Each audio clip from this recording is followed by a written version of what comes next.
Council, ladies and gentlemen, good day. I rise today on a matter of personal and collective privilege, not only as a member of this august body, but as a public servant entrusted with duty to safeguard the welfare, trust, and confidence of our fellow Nagueños. In recent days, concerns have surfaced regarding the quality of rice distributed during the city government's Paskuhan sa Barangay program. These concerns have been widely shared on social media, with some of our constituents openly questioning what they receive and, more importantly, questioning the process and accountability of the city government. Let me be clear. The voices of our constituents, whether expressed in person, in writing, or online, deserve to be heard, not dismissed. Public funds were used, and therefore, the public has every right to ask questions. I recently came across a post on social media from a group identifying themselves as Volunteers Against Crime and Corruption, the VACC, who describe themselves as concerned and ordinary citizens of the city of Naga. The post acknowledges that the spirit of good governance remains alive in our city, while respectfully seeking clarity on certain issues surrounding the rice procurement for Paskuhan sa Barangay. In line with this, allow me to place on record the questions raised, which I believe also echo the sentiments of many Nagueños. Number one, how many sacks of rice were purchased from cooperative in Libmanan? What is the name of this cooperative? What was the actual purchase price of the rice? What procurement process was followed, and how was the bidding conducted? Were there negotiated biddings? And if so, who were the participants? Who were the official bidders? What was the agreed price per kilogram? From which cooperative did the alleged low standard rice originate? How many sacks were involved? And how many households received them? Finally, what accountability will be required of the cooperative that delivered substandard rice to our constituents? These are not accusations. These are legitimate questions that naturally arise in a democratic society that values transparency, responsibility, and accountability. As a city recognized as a center of good governance and guided by principles enshrined in Republic Act Number 11032, or the Ease of Doing Business and Efficient Delivery of Government Services Act, we are duty-bound to provide clear and truthful and timely answers. Let me emphasize. Transparency strengthens trust. Accountability protects the integrity of the government. Silence only fuels doubt. If lapses were committed, they must be acknowledged. If errors were made, they must be corrected. And if any individual or entity is found liable, they must not be shielded but held accountable regardless of position and affiliation. This is not about politics. This is about protecting the dignity of our people, especially those who rely on government assistance during the Christmas season. No Nagueño deserves to receive less than what was promised, and no peso of public money should ever be wasted. I respectfully call on the concerned officers of the city government to address these matters openly and comprehensively, so that the truth may be brought to light and public confidence be restored.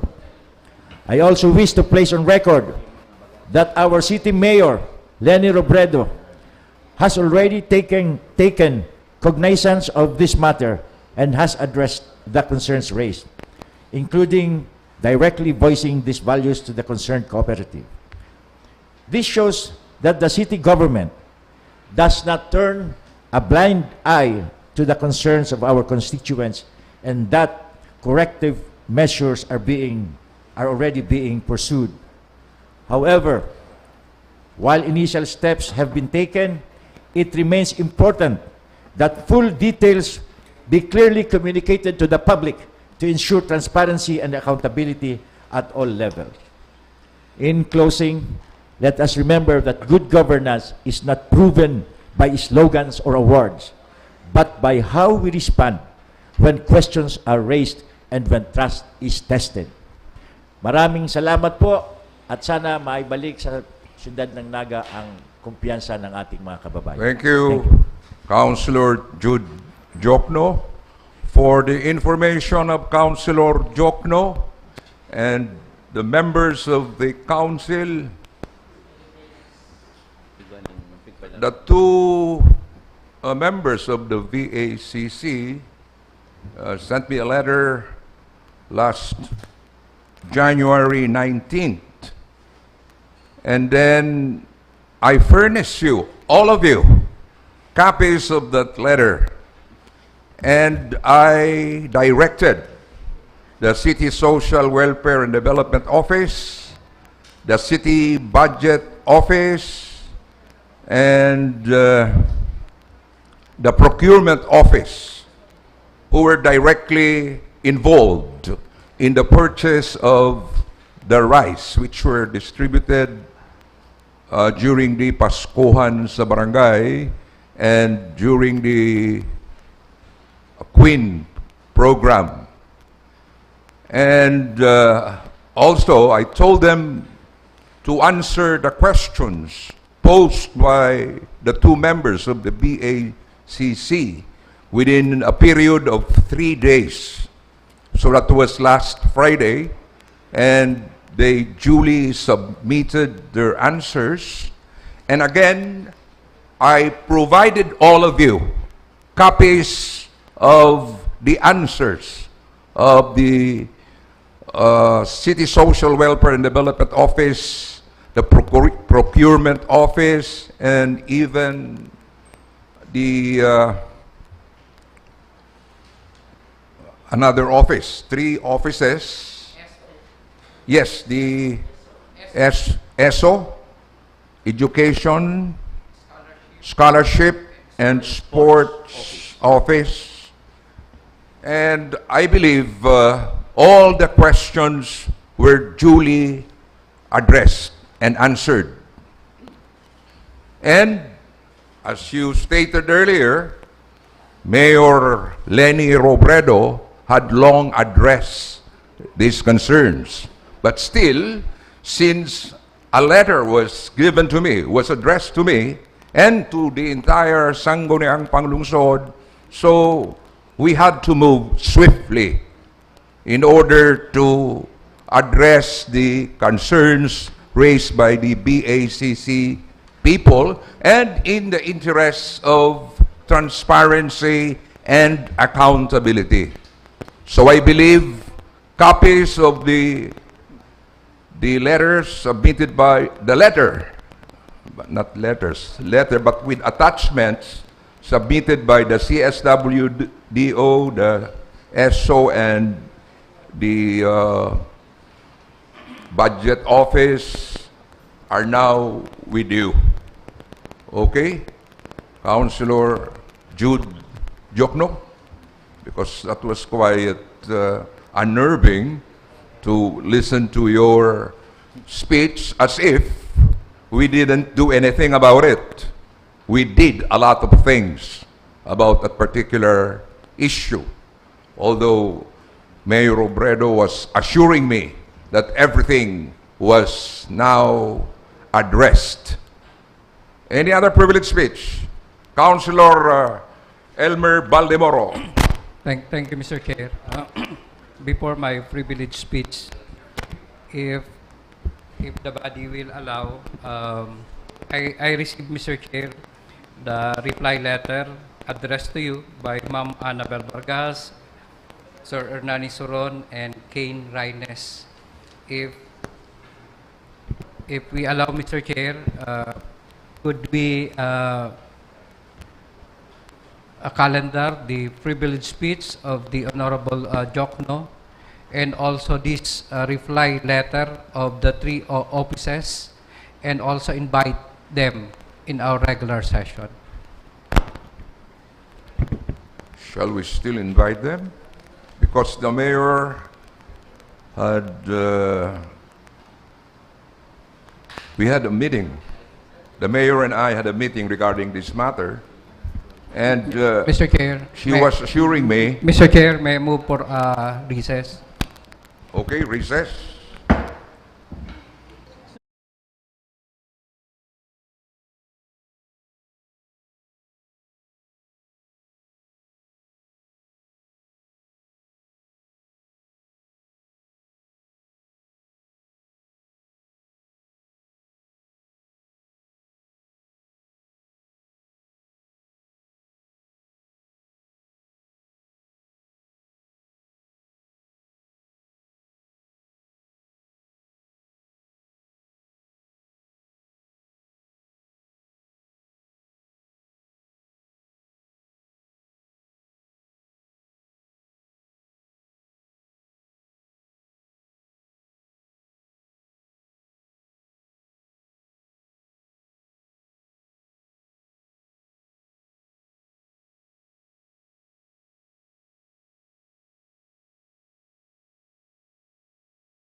Session resumed. Let me acknowledge the presence of Councilor Aris Macaraig. Councilor Balimoro, please. Mr. Chair, may I withdraw my previous motion? Instead, may I move that the reply letter of the three offices be posted in our SP page. Any second? Second. Any objection? There being none, the motion is approved. So I am directing the Secretariat to post all the letters from both sides. Okay, thank you. Next item, please. Councilor Baldemoro, you will be delivering a privileged speech.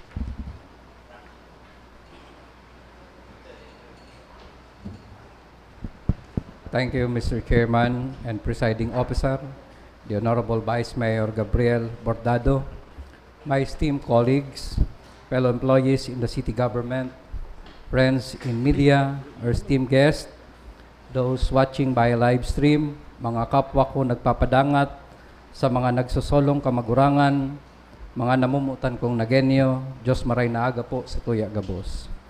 Please allow me to speak today not only as a legislator, but as a son of this city who understand the daily struggles of our people, most especially our indigent solo parents. Republic Act Number 8972, as amended by Republic Act Number 11861, affirms the duty of the state to protect solo parents by providing them with social assistance, including a monthly cash subsidy. This law exists because solo parents carry double the responsibility with half the support.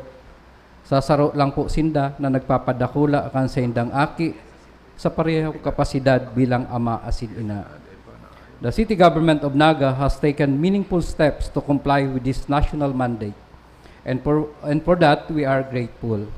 We have officers and personnel who consistently work to protect the welfare of the marginalized and uplift the quality of life of our people.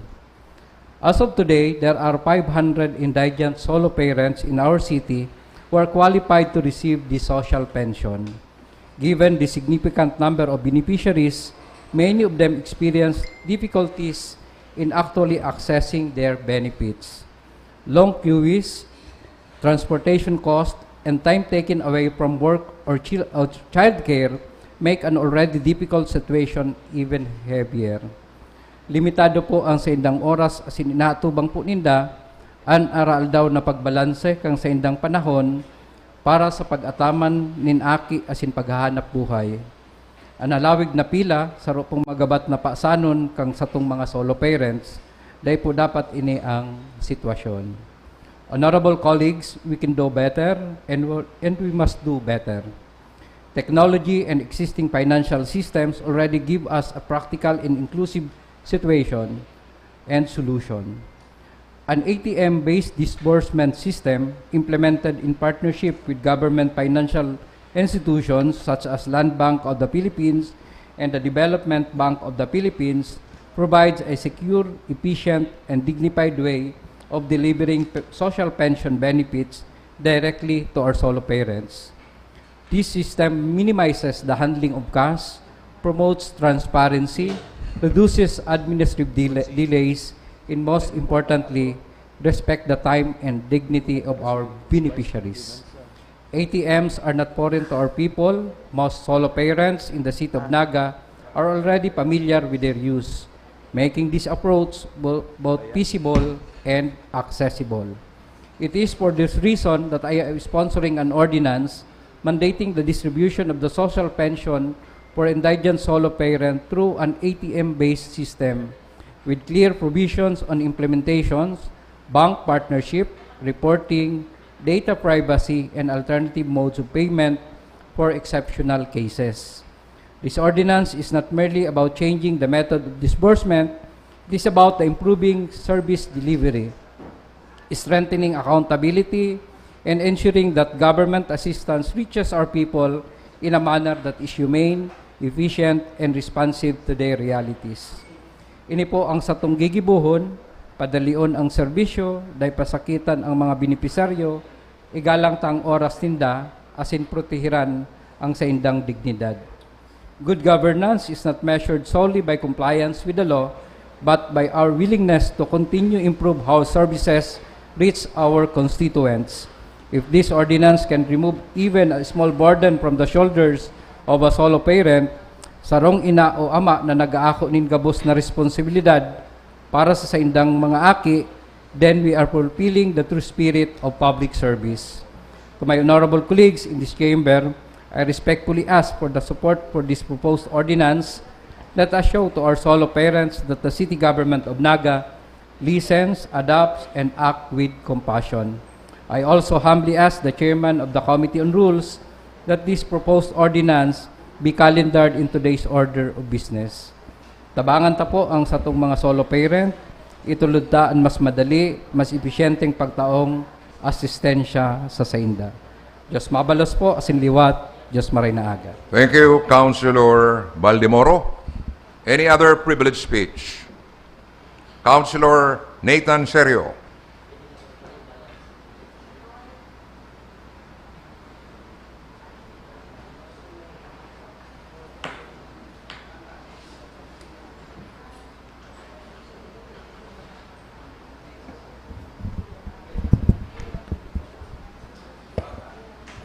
pagtaong-galang sa Konseho ng Naga sa Kabus na yaon digdi mga membros asin sa satuyang namamayo, ang Vice Mayor, siyempre sa ading officer, Honorable Gabriel Hidalgo Bordado Jr. Sa Kabus na mga bisita asin nga ginanyog sa online sa radyo maray na aga tabi sa Kabus. Kan nakaaging simana aldaw nin Huwebes hasta Biyernes, nagkaigwaning sunod-sunod na turnover as in blessing in Educare Center sa Naga. Particularly sa Barangay Tabuco, pagkatapos sa Han Felipe, dangan sa Pakol. Kada barangay po, duwang classrooms ang yaon na pigdonar. Ang mga nagdonar, kang classrooms, ang Cathay Land Incorporated, ang Federation of Filipino-Chinese Chamber of Commerce and Industry, saka ang Naga Filipino-Chinese Chamber of Commerce and Industry. Nangyari ang turnover and donation dahil sa Sainda. Kada classroom tabi na pigdonar, iguana ning comfort room, tapos igwapa ning kitchen, and lain sa mga nagdonar na kaning classrooms, Mr. Chairman, igwaman na nagdonar nin school learning materials ang Angat Buhay Foundation. Nagsunad po ako ning pupunidong resolution na ipapakiulay ko po sa Gabos kung pwede maibali sa SBO sa Karayan Buot kan sa tuyang chairman sa Committee on Rules. As in, kung pwede, ngunyan maipasarta, resolution po na nagpapasalamat din sa mga donors. Habang mainit-init pa, magpasalamat na kita. Dahil mga po kami nagkulang na Consul Elmer Baldemoro, being the chairman ng Committee on Children, ako po bilang chairman ng Committee on Education, dangan si Mayor Lenny sa okasyon na ito, kada bis na taan kaming oportunidad magtaram, pigpasalamatan may si mga representante katong mga donors. Kundi iba manggiraray, kung igwang resolution of thanks ang Sangguniang Panlungsod, takita nagrepresentar kang boses kan Naga. Yan po si papakiulay ko sa Gabos, and salamat na maray-maray Naga. Thank you, Councilor Nathan Sergio. Any other privileged speech? Okay, next item, please. By the way, we wish to acknowledge the presence of Engineer Teresita Gonzalez and Madam Nena Sabaybay. Okay. Next item. Next is the reading and approval of the order of business. Councilor Rosales. Mr. Chairman, may I move to dispense with the reading of the order of business and move for the inclusion of the following items under special business and order. By the way, Mr. Chairman, we have 30 items for inclusion under special business and order. 30 items? Yes, Mr. Chairman. Most of them are matters requiring urgent attention from the Sangguniang Panlungsod, as sent to us by the City Mayor. Were those items submitted just before the cut-off time? Actually not, Mr. Chairman. So why are we including such items in our session? The City Mayor marked them with an urgent stop. All of them, Mr. Chairman. Coming from the office of the City Mayor? Yes, Mr. Chairman. Stamped urgent? Yes, Mr. Chairman. Okay, please include them. Okay, the first being as item number 5 of special business and order is an endorsement of the proposed ordinance of the Honorable Alan Riz Macaray declaring the city of Naga as a flood control zone for the purpose of reducing flood risk and protecting public safety, recognizing the city's watershed nature and recurring flood. The same is marked as urgent by the City Mayor. As item number 6 is a request for the passage of a resolution formally endorsing and expressing the full support for the development of a detention pond at the back of Major Seminary located at Barangay Concepcion Pequeña. The letter is addressed to Secretary Vivencio B. Dizon. Also marked as urgent as item number 7 is a request for the passage of a resolution formally endorsing and expressing the full support of the letter request addressed to DPWH Secretary Vivencio B. Dizon, requesting for assistance and support for the retrofitting of the JMR Coliseum. Also marked as urgent, another request for the passage of a resolution formally endorsing and expressing the full support of the city government's request addressed to the DPWH Secretary for the assistance and support for the rehabilitation of Magsaysay Avenue. Another marked as urgent, a request for the passage of a resolution formally endorsing and expressing the full support of the city government's request addressed to the DPWH Secretary for the assistance and support for the rehabilitation of Peñafranch Avenue. As item number 10, a request for the passage of a resolution authorizing the city mayor to enter into, negotiate, and sign the memorandum of agreement with the Department of Economic Planning and Development in relation to the grant for the AI City Planner. Item number 11, also marked urgent, request for the passage of a resolution authorizing the city mayor to enter into, negotiate, and sign the memorandum of agreement with Help Learning Center Foundation. This is in relation to their 2026 annual budget financial assistance. So item number 12, also marked as urgent, is a request for the passage of a resolution authorizing the city mayor to enter into, negotiate, and sign the memorandum of agreement with the Naga City Urban Poor Federation in relation to the 2026 financial assistance to the said federation, which is covered under the 2026 annual budget.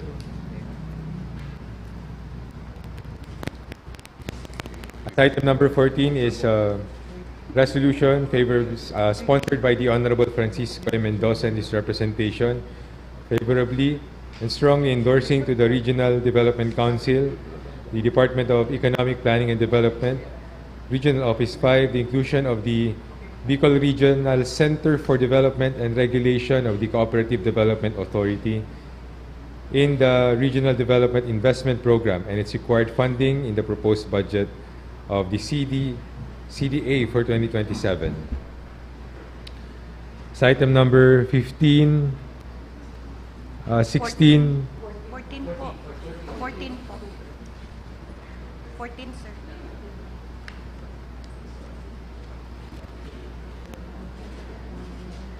okay, I skip one item, Mr. Chairman. We also have, as item number 14, the request of the city mayor for the passage of a resolution authorizing her to accept and sign the property transfer report with the Department of Science and Technology in relation to the transfer of exhibits to the city government of Naga at the Bicol Science and Technology Centrum. As item number 15, the proposed resolution of the Honorable Nathan Serio expressing the sincere thanks and deep appreciation of the city government to Cathay Land Corporation, the Federation of Chinese Chamber of Commerce and Industry, and the Naga Filipino Chinese Chamber of Commerce and Industry for the generous donation of Educare buildings in support of the city's early childhood education program. So item number 16, also a proposed resolution of the Honorable Nathan Serio expressing the profound appreciation and commendation of the Sangguniang Panlungsod to the Universidad de Santa Isabel and its concerned department or college for the successful staging of the musical concert entitled Sariling Atin, Tinig, Tunog at Indayog sa Musikang Pinoy, held at the auditorium last January 23, 2026. Another proposed resolution by the Honorable Nathan Serio expressing thanks and deep appreciation of the city government to Angat Buhay Foundation for its generous donation of classroom learning materials for the newly constructed EduCare buildings in support of the Early Childhood Education Program. As item number 18, 19, 20, 21, 22, 23, 24, 25, 26, and 27. These are individual requests of the city mayor for individual authorities to negotiate and sign a deed of sale with certain beneficiaries of the city government under the socialized housing program of the city government. Okay.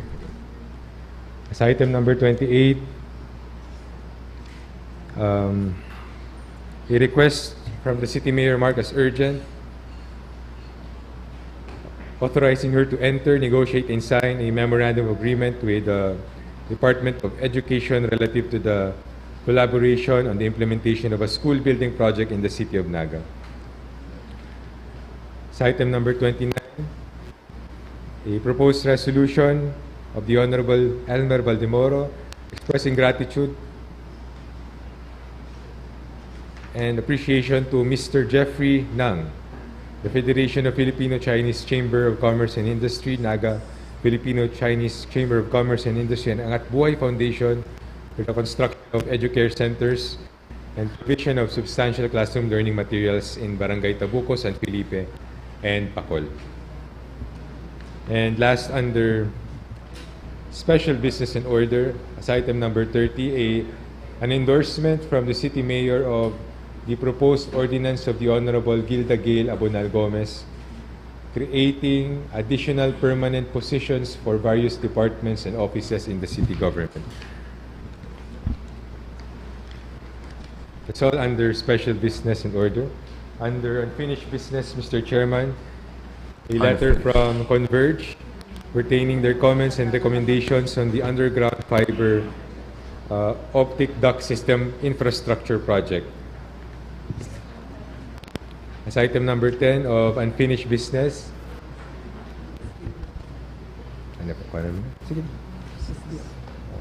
a letter from Globe Telecom Incorporated pertaining their comments on the proposed underground cabling, implementation of the underground cabling ordinance. And as item number 11, the committee report of the Committee on Appropriations and Organizational Development and Review. Under new business, Mr. Chairman, as item number 9, the proposed ordinance of the Honorable Gilda Gail Abonal Gomez amending Section 3 of Ordinance number 2025-102, otherwise known as an ordinance creating permanent positions for various departments and offices in the city government of Naga. As item number 10 is an endorsement from Punong Barangay Francis M. Mendoza of three approved ordinances of their barangay for review of the Sangguniang Panlungsod. As item number 11 of new business is the proposed ordinance of the Honorable Elmer S. Valdemoro mandating the distribution of social pension for indigent solo parents in the city of Naga through ATM-based systems and providing for implementation, reporting, and bank partnership and for other purposes. As item number 12, the endorsement from the City Planning and Development Office pertaining to the on-site development project relative to the proposed Barangay Panikwason site for the application of the preliminary approval and location clearance. So item number 13 is application for accreditation of Abelia vendors. So item number 14, the annual budget of the Sangguniang Kabataan of Barangay Kararayan. And under other matters, Mr. Chairman, is the reply letter of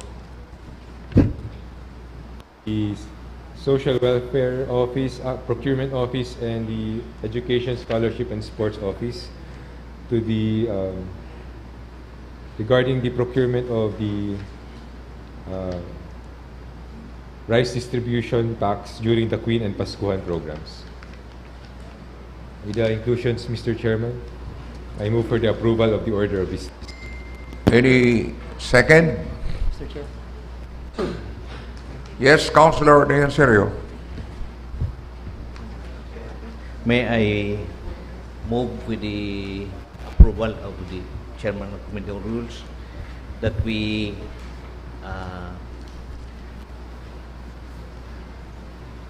transfer number 1 of new business to unfinished business. How's that again? I move that we transfer number 1 item under new business to unfinished business. The Natakal item number 1 of the SBO be transferred to of new business be transferred to unfinished business. unfinished Yes. business. Yes, Mr. Chair. Natakal na ini sa Committee on Reaction, Councilor Rosales? Yes, Mr. Chairman. Okay, thank you. Any other comment? Councilor Albios?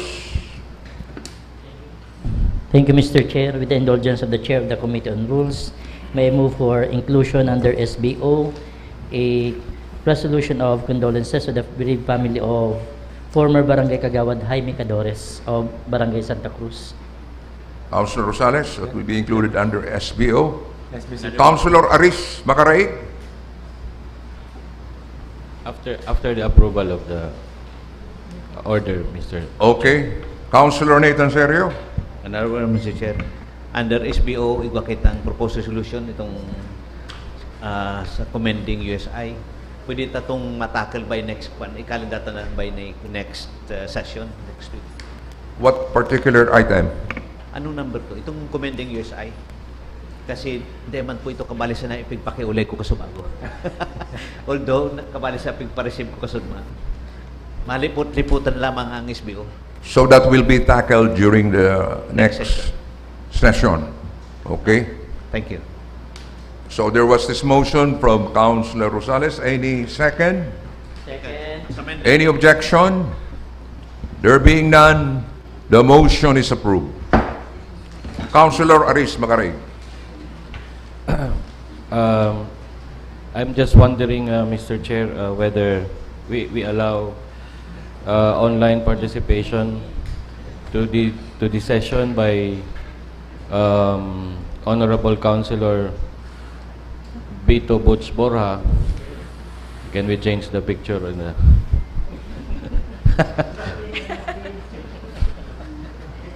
because I heard last time that he is interested in joining the session through online, Mr. Chair. Yes, by all means, he can join the session via Zoom or any other instrument. Yes, so that we can facilitate the same with the Secretariat, Mr. Chair. Yes. Thank you, Mr. Chair. And let me remind the members of the council that we are having some problems with the screen. So we will have to rely on the hard copies of the letters. Okay? Medyo pasensya lang. We are still waiting for the spare parts. May I request Councilor Elmer Valdemoro to temporarily take my position here?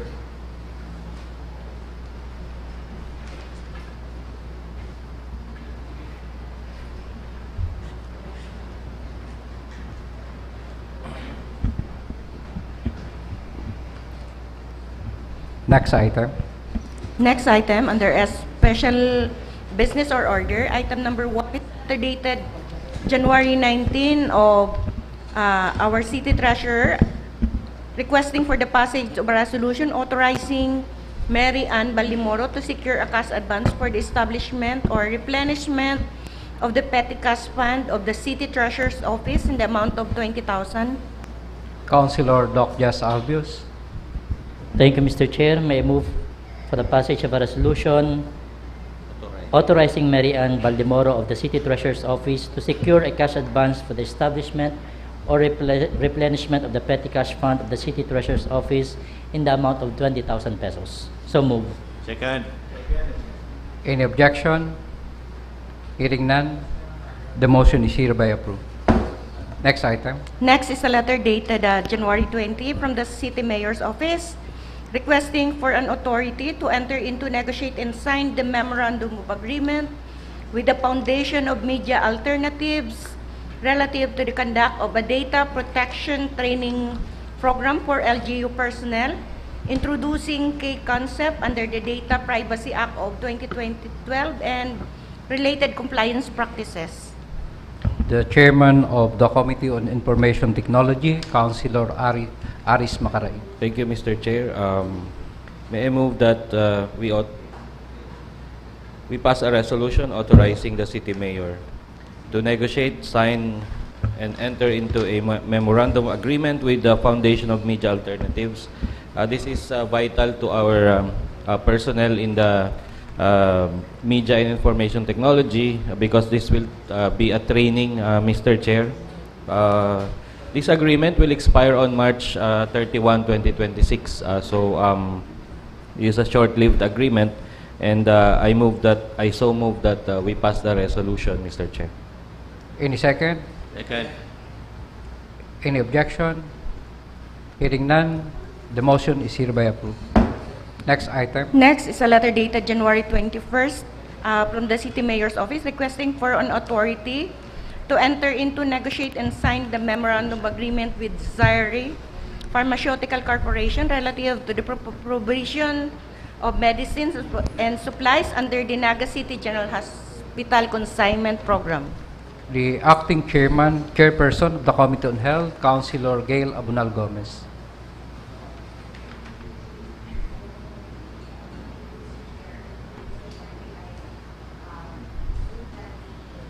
Mayong sound.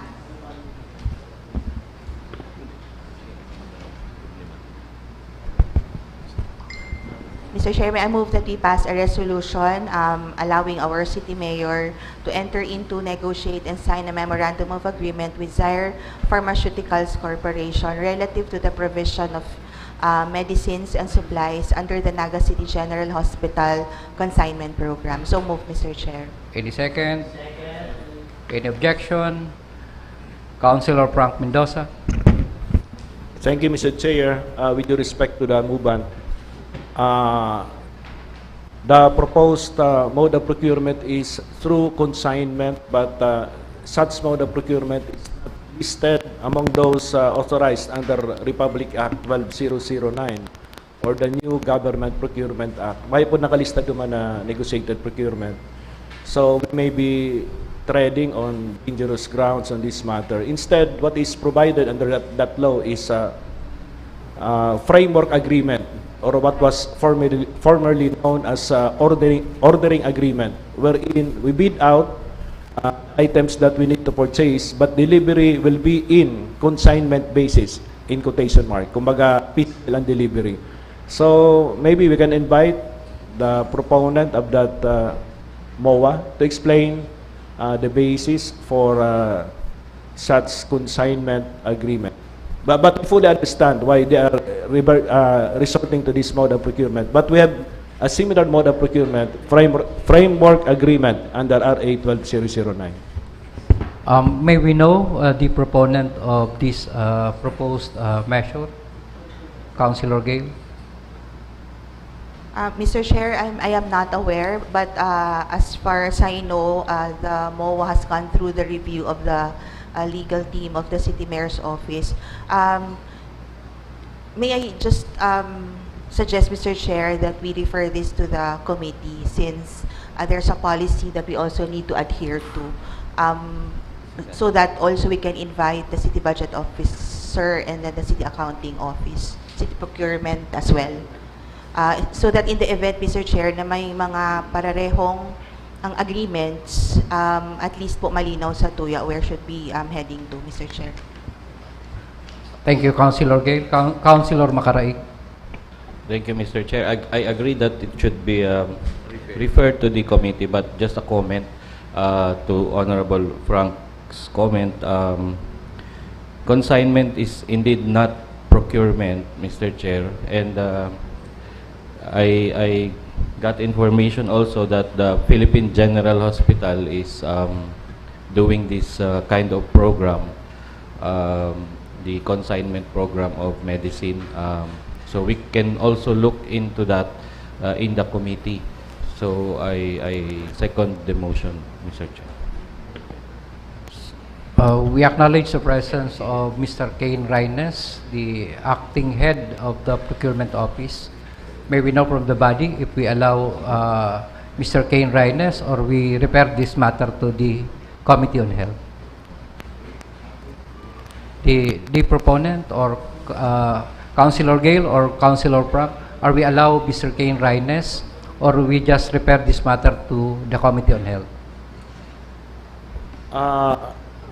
Maybe it would be better, Mr. Chair, if we refer this to the committee because as noted by Councilor Aris, there may be a policy being followed by siguro BMC and some other government hospital on consignment. Ang problema kaya data aram ka ng basis. So we refer this matter to the Committee on Health and Nutrition. Next item. Next is the letter dated January 21st from the City Mayor requesting for an authority to enter into, negotiate, and sign the memorandum agreement with the Social Housing Finance Corporation relative to the lease of a space, particularly grids 28 and 30 at the ground floor of the GMR Coliseum. The Chairman of the City Properties, Councilor Frank Mendoza. Thank you, Mr. Chair.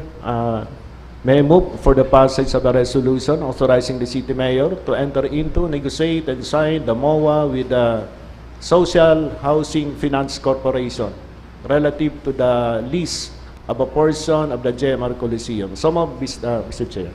Any second? Any objection? Hearing none, the motion is hereby approved. Next item. Next is a letter dated January 26 from the City Mayor's Office endorsing the proposed ordinance of Honorable Alan Ruiz Macaraig declaring the entire city of Naga a flood control zone for the proposed purpose of reducing flood risk and protecting public safety, recognizing the city's watershed nature and regarding flooding. The proponent, the Honorable Aris Macaraig. Thank you, Mr. Chair. Just this December 2025 and January 2026, we have received hundreds of applications for building permits, locational clearance, and occupancy permits. When I browsed the list, many of them involve developments, infrastructures, covering at least an area of 300 square meters on highly commercialized zones. We cannot put our city at risk of continuous flooding by allowing the usual practice of disregarding flood control measures in the process of application for business permits and building permits. So I crafted an ordinance for the purpose of controlling flooding in our city through intervention by the City Engineering Office for requiring further flood control devices in the building plans of applicants. So I move that this be referred to the Committee on Disaster Risk and in the Committee on Infrastructure, Mr. Chair. So we refer this matter to the Committee on Disaster Risk and Management and also to the Committee on Infrastructure. Isa po ang lead committee? The Committee on Disaster will be the lead committee. I am now relinquishing the chair to the Vice Mayor.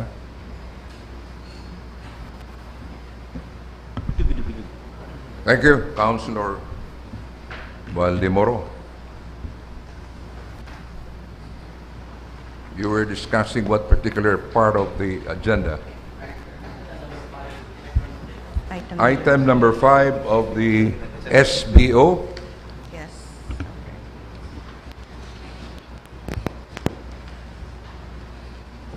Next is item number 6. A letter from the City Mayor's Office endorsing the letter addressed to DPWH Secretary Vivencio Dizon, requesting for assistance and support for the development of a detention pond at the back of major seminary located at Barangay Concepcion, Pequeña. Okay, any reaction? At least the screen is now functioning well. Reaction from the members of the council. Mr. Chairman, Councilor Rosales. may I move on joint and collective motion for the passage of a resolution endorsing, expressing full support to the request to the DPWH for the development of a detention pond at the back of major seminary at Barangay Concepcion, Pequeña. Joint and collective motion. Next item, please. Next item is a letter dated January 26 from the City Mayor's Office, again endorsing a letter to DPWH Secretary Vivencio Dizon requesting for assistance and support for the retrofitting of the GMR Coliseum. Again, Councilor Rosales. Chairman, same manifestation. I move on joint and collective motion for the passage of the said resolution being requested. Joint and collective. Next item. Next is another letter from the City Mayor's Office, again addressed to the DPWH Secretary, requesting for assistance and support for the rehabilitation of Magsaysay Avenue. Mr. Chairman. Again, Councilor Rosales. A joint and collective motion again, Mr. Chairman. Joint and collective. Reaction from the chairman of the Committee on Infrastructure, Councilor Frank Mendoza. Just a manifestation, Mr. Chair. I read the letter and there is no mention that Magsaysay as well as Peña Francia are national roads. That is the reason why we are requesting the DPWH to undertake the project. Maybe in our endorsement, we just make mention that these are national roads. Okay, thank you, Councilor Mendoza. Next item, please.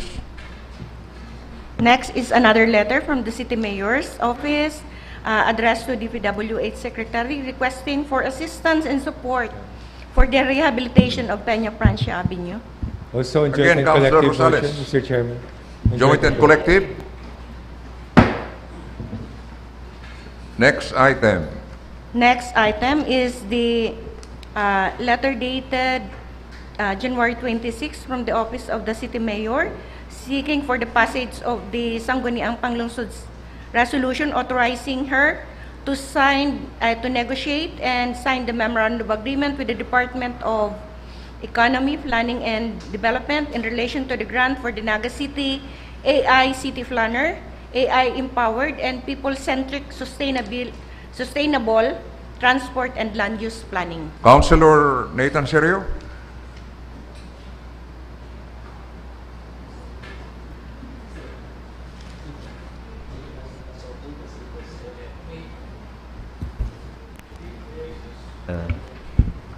This is important to the city, Mr. Chair. May I move that we authorize the city mayor to enter into, negotiate and sign the memorandum of agreement with Department of Economy, Planning and Development in relation to the grant of Naga City AI City Planner, AI Empowered and People-Centric Sustainable Transport and Land Use Planning. On joint and collective collective motions. motion. Okay. Next item.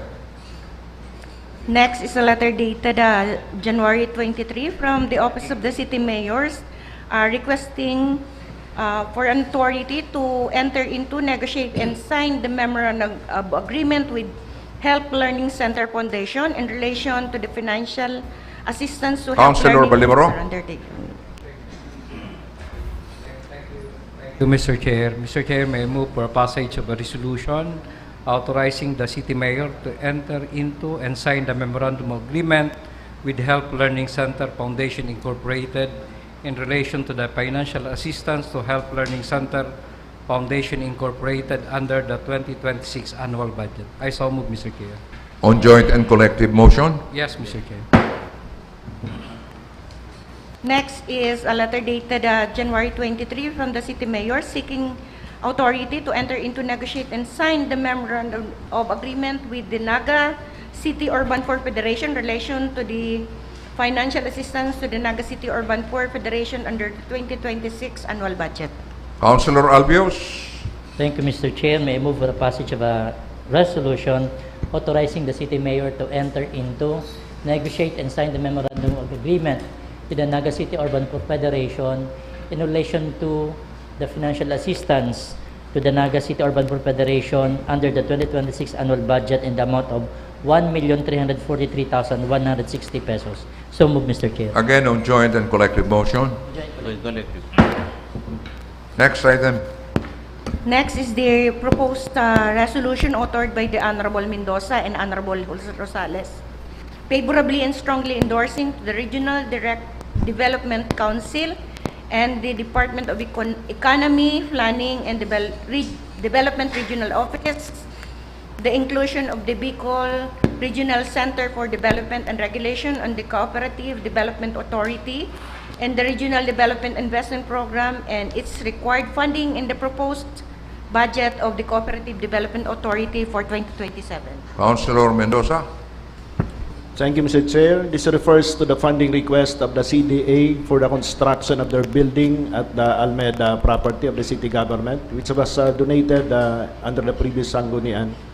So, jointly, we move with Councilor Oying Rosales the passage of a resolution favorably and strongly endorsing to the Regional Development Council and DepDev or the NEDA inclusion of the cost of construction of the Bicol Regional Center for Development and Regulation of the Cooperative Development Authority in the Regional Development Investment Program and its required funding in the proposed budget of the CDA for 2027. So move, Mr. Chair. Any second?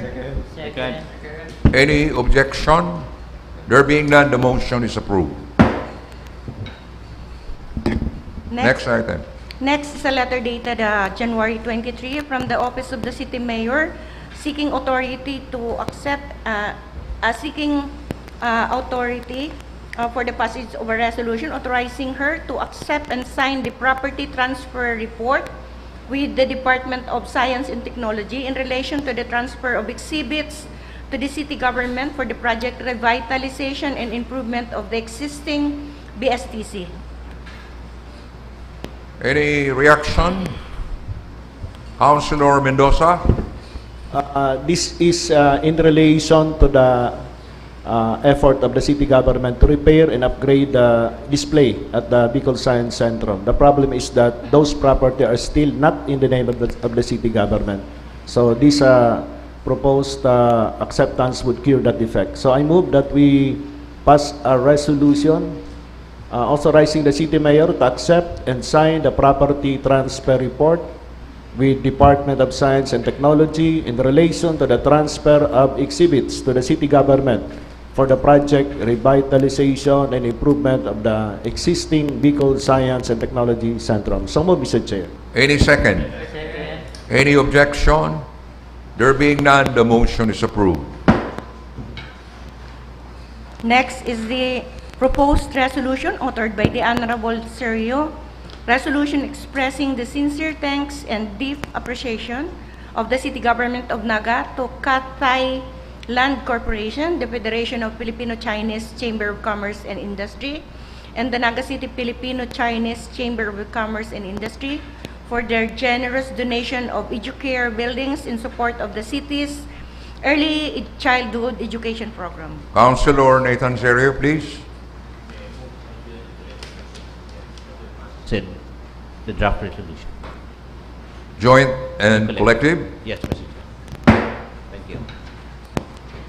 Next item, please.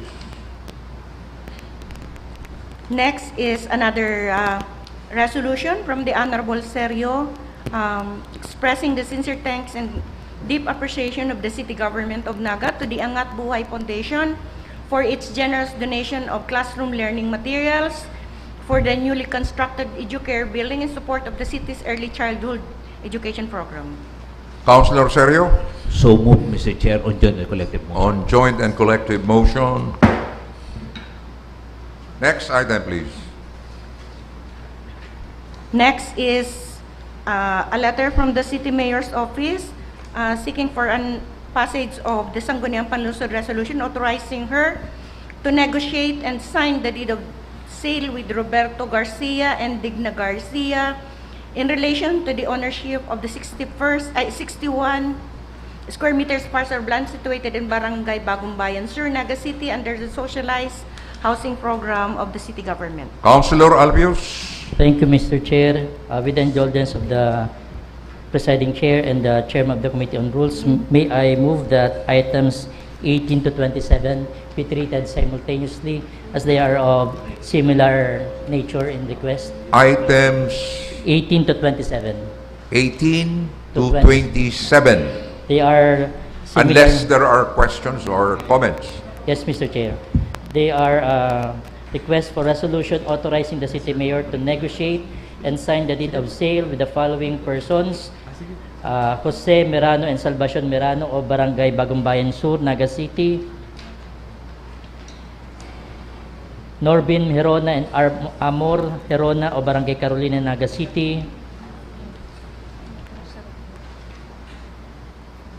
Porfirio Cerojales and Edwina Cerojales of Barangay Bagong Bayan Sur;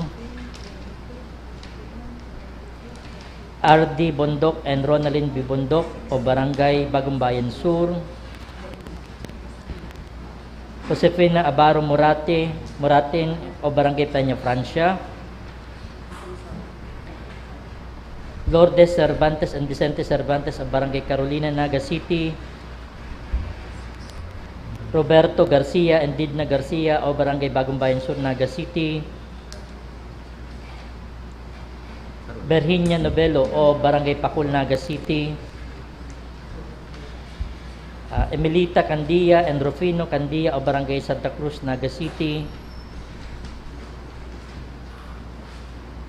and Fe de las Llagas o Barangay Pakul, Naga City.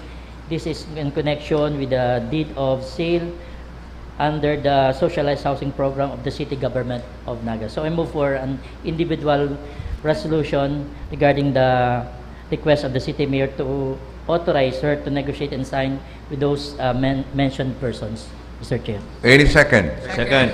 Any objection? There being none, the motion is approved. Next item, please. Next item is a letter dated January 26 from the Office of the City Mayor seeking the passage of the Sangguniang Panlungsod resolution authorizing her to enter into, negotiate, and sign a memorandum of agreement with the Department of Education relative to the collaboration on the implementation of a school building project in the city of Naga. Councilor Aris Macaraig.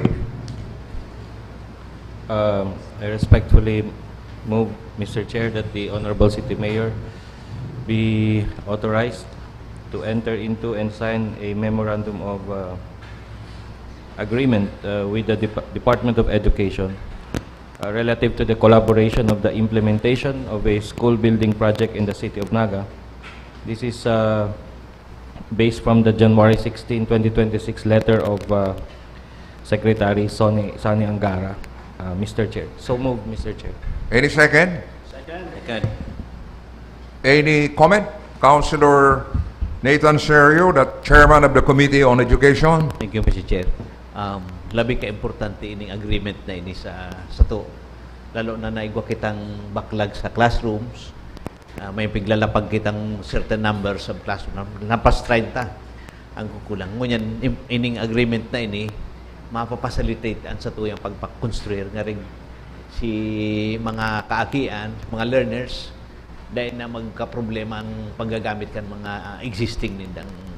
So, salamat tabi sa support. Thank you, Councilor Nathan Serio. So the motion is approved. Next item, please. Next is the proposed resolution authored by the Honorable Elmer Baldemoro, resolution expressing gratitude and appreciation to Mr. Jeffrey Nang, the Federation of Filipino Chinese Chamber of Commerce and Industry, Naga City Filipino Chinese Chamber of Commerce and Industry, and Angat Buhay Foundation for the construction of educare centers and provision of substantial classroom learning materials in barangays Tabuco, San Felipe, and Pacol. Councilor Baldemoro. Mr. Chair, we already approved the same resolution authored by the Honorable Serio on joint and collective motion. Okay, so we already approved that. Mr. Chair, Yes, Councilor Nathan Serio. I move that we include Honorable Elmer Baldemoro as one of the proponents of the earlier legislations we approved on this matter. Kasi No. siya si chairman sa children. Okay, so Para yung mansin na si ideya pagpasalamat. So we add as approved. proponent. Next item. Next is a letter dated January 26 from the Office of the City Mayor's Office endorsing the proposed ordinance of Honorable Hilda Gail Abunal Gomez, creating additional permanent positions for buyers, departments, and offices in the city government of Naga. Councilor Gail Abunal Gomez. Thank you, Mr. Chair. Mr. Chair, may I recommend that we refer this to the Committee on Organizational Development and Review, Mr. Chair. Second. Committee on. Organizational Development and Review, Okay. and joint with appropriations. And joint with the Committee on Appropriations. Next item, please. Next is under unfinished business. Item number... Councilor Nathan Serio. Ay, ito pala ano? Itong ordinance. Recess. Okay, recess.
Okay, right now.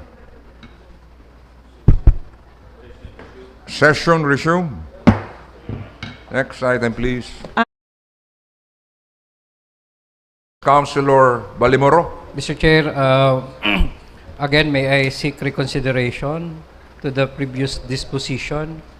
Aside from the posting from our S page, may I also request the presence of the three offices, the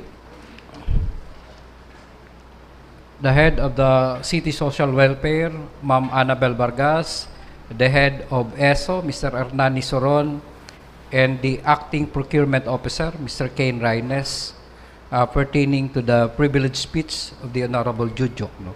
Okay, any second to the motion of Councilor Balimoro? Second. Any objection?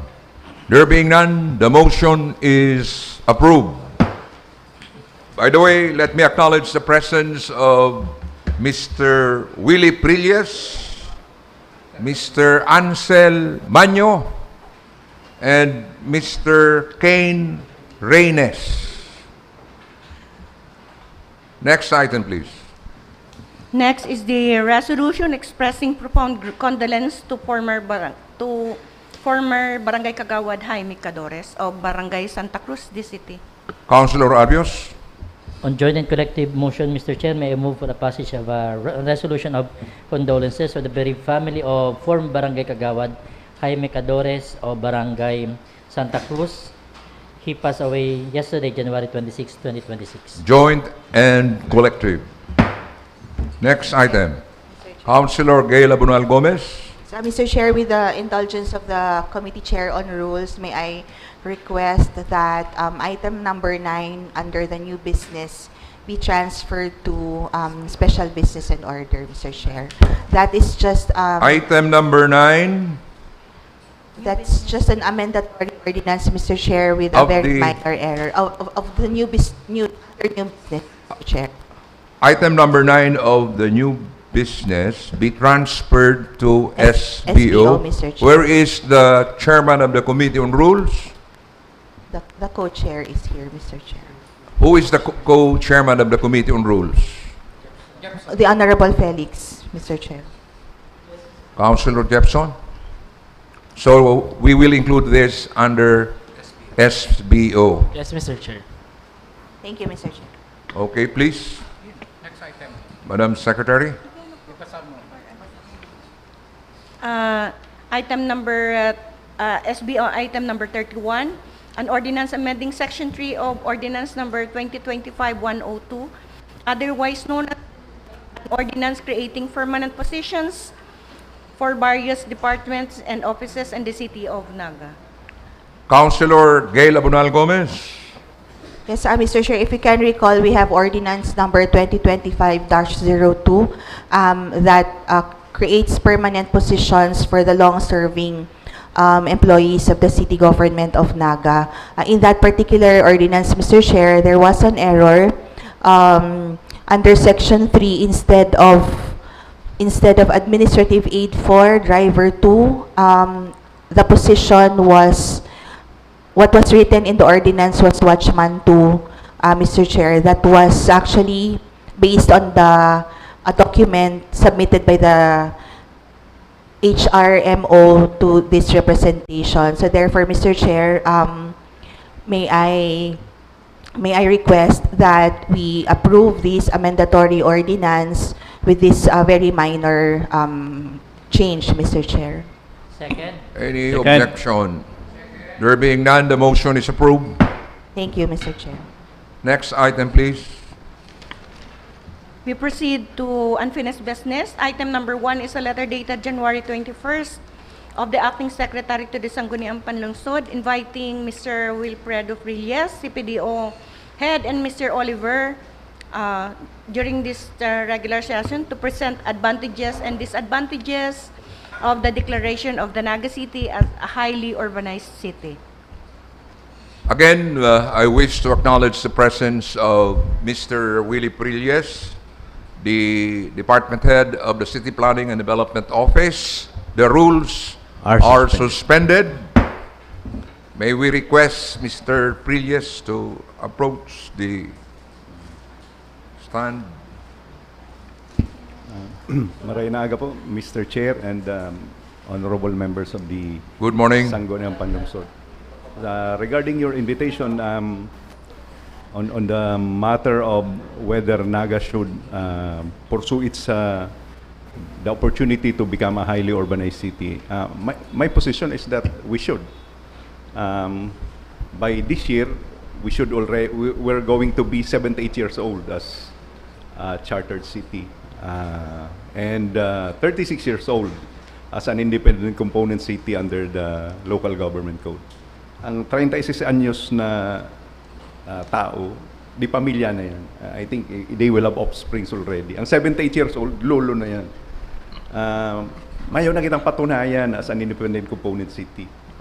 If I'm not mistaken, 5 years or 6 years na kitang number 1. The city needs new challenges. And I think becoming an HUC is such a challenge. May makahadita na pag naging HUC nga kita, yaon kita sa kapurit kang mga highly urbanized city. Probably at the beginning. But the SGLG, for instance, or the CMCI, is moving towards outcomes-based indicators. Pag sinabing outcomes, dahil lang hinihiling sa mga outputs, pero si resulta sa mga taga-Naga. I think there is advantage in being a small city. Of course, our resources will be not as big as Quezon City or the other Metro Manila cities, but they're serving bigger population. Kung pirmi kitang, for example, for the children, pirmi kitang top-notch na child-friendly city, I think that will be reflected in the indicators for that sector. So my position is, probaranta siguro. Maana kitang, as I said, maana kitang dapat patunayan bilang independent component city. And being an HUC, while it will not carry with it a lot of new resource benefits for Naga. Pareho man lang po yan sa first-class city. Walang ning pagkakaiba sa mga salaries kang mga department heads and members of the Sanggunian. Sa mayor, pareho lang po. But the budget office is more competent to discuss that because they have the computations. Ibitaran lang po si possibility na pag ang Legazpi naging HUC, siya ang mas inot digdi sa Bicol.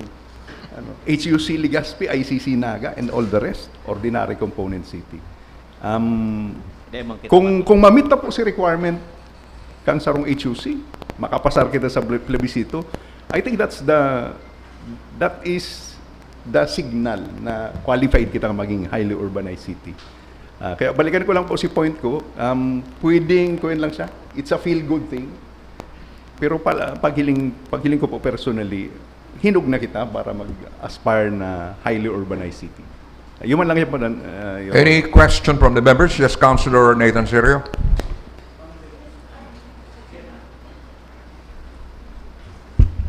Mr. Chairman, ang malinaw sa ko, bintahe ini sa workforce kang City Hall sa tuyang mga kabayo. Pag kunyan, tamay adjustment sa mga sweldo, ang gusto ko pong malinawan, Mr. Chair, ano ang implication kani pag kita highly urbanized city, may epekto ba ini sa mga buwis sa Naga? Real property, business tax, Sapagkat hindi ko po mayo man eh. Because being a highly urbanized city is merely an indicator of the level of urbanization. Kung ano binabayaran taas first class, yun na yan. Mayo po yan epekto na malang kaong boys aday. Pwedeng ang kuyan kayan, ang mga pwedeng trade-offs kayan, dahil highly urbanized ka na, mas dako lang madigdi sa naga, ma-invest.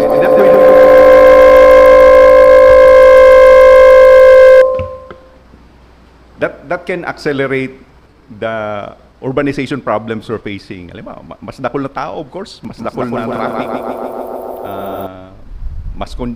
Magiging congested ang sa tuyang matinampo.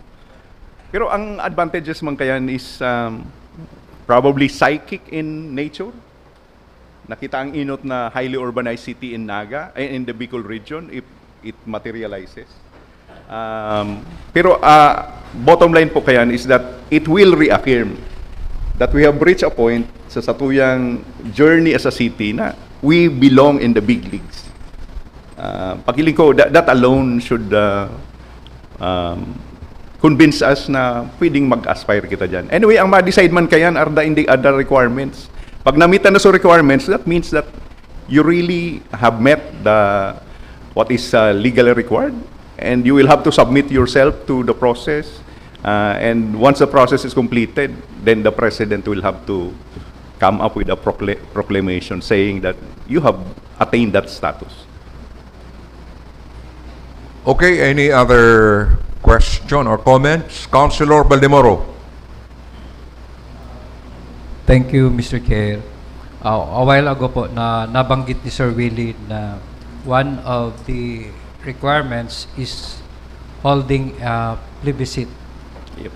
Kung ma-plebiscite ba, Mr. Chair, ano siya, Naga lang or for council? Madideterminaran ta po yan pag nagyaon na kita dyan. Pero ang may sarong Supreme Court decision covering Cabanatuan City. At this point, more than qualified ang Cabanatuan. Pero dahil ang Cabanatuan was a component city of Nueva Ecija, si decision ng Korte Suprema, province-wide ang plebisito. Pero kita has been separated from Camarines Sur por solo. So, ang basa ko, Mr. Chair, of course, it will be the courts. If somebody challenges the decision, it will be the regulatory agencies that will decide that. Pero I think the indicators are strong na baka Naga lang. Ang desisyon kaya duman sa Umali versus Cabanatuan, grabe pa ang benepisyong dinadara kang Cabanatuan City sa operations kang provincial government. That is absent in the case of Naga. Kulay, haloy na kitang suway sa Kamsur. So the only logical argument is that the people of Naga will have to decide in the plebiscite.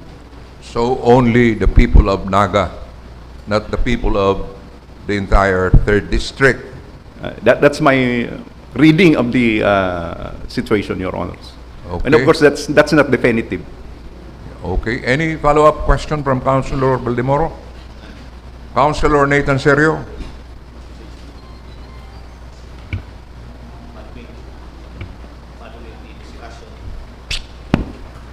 Following the discussion, Mr. Chair, and having listened to the explanations about resource person, the planning officer, Willie Pilitis, I now move that we pass the proposed resolution authored by the Honorable Gail Rosales, earnestly requesting the President of the Republic, Ferdinand Marcos Jr., to declare the city of Naga in the province of Camarines Sur as a highly urbanized city. On joint collective motion. Before we approve the resolution, other questions from the members of the council? Councilor Jude? No question? Councilor Frank Mendoza?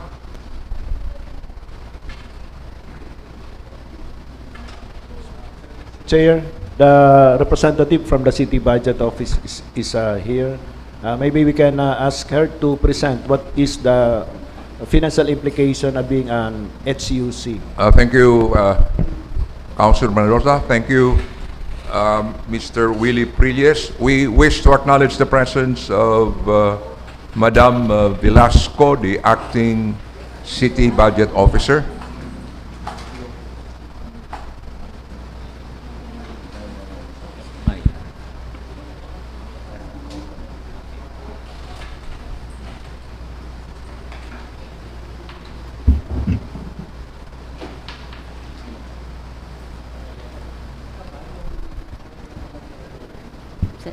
Marina po. Miranda. Pasensya na po, pigpapa-scan ko lang po pig-prepare kong PowerPoint. Pero dahil po ako naguhuna na kunya na pala ni Gigibuon. Kaya po, baka may mga slides naman na dapat pig-delete ko. Pasensya na po. Questions from the members of the council Ayan. regarding budgetary items, budgetary requirements? Councilor Rosales. City Budget Officer, if she already has an estimate, if we will be implementing fully the increases as an effect of the declaration of the City of Naga as a highly urbanized city. Sa initial study mi po, nagluluwas na negative po ang satuyang PS ceiling. Pwede ko pong pasadahan ng mabilisan please. lang. Okay po. Bali po ang magiging changes lang po sa salary grade po kang Vice Mayor, Sangguniang members, sa Mayor po same lang. Next. And si mga department heads po langkaw din, pati po si assistant.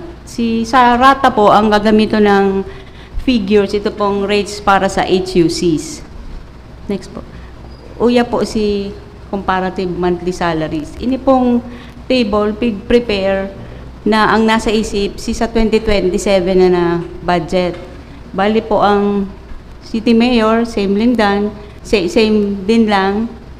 Ito pong nasa value, sa HUC na. Yun na po yung si basic salary lang po. Dahil pa po dyan kabali si mga contributions sa GSIS, etc. Next slide po. Sa next slide po, mahiling si Rata. Iyan po, times 2. Ano po, piglag ko lang ka dyan si Saro lang na figure. Iyan na po si changes. Based po yan halip po yan sa local budget circular number 157. Next po. As to the tax rates, same man lang po, may maning special rate for HUC. Hindi po hali sa previous presentation na pig-prepare ni Consi Frank kang 2023. Parang di ko po napalitan. Next po. Ang Congressional District, 15 years? Sorry po, di ko po ito na-delete. That's too long.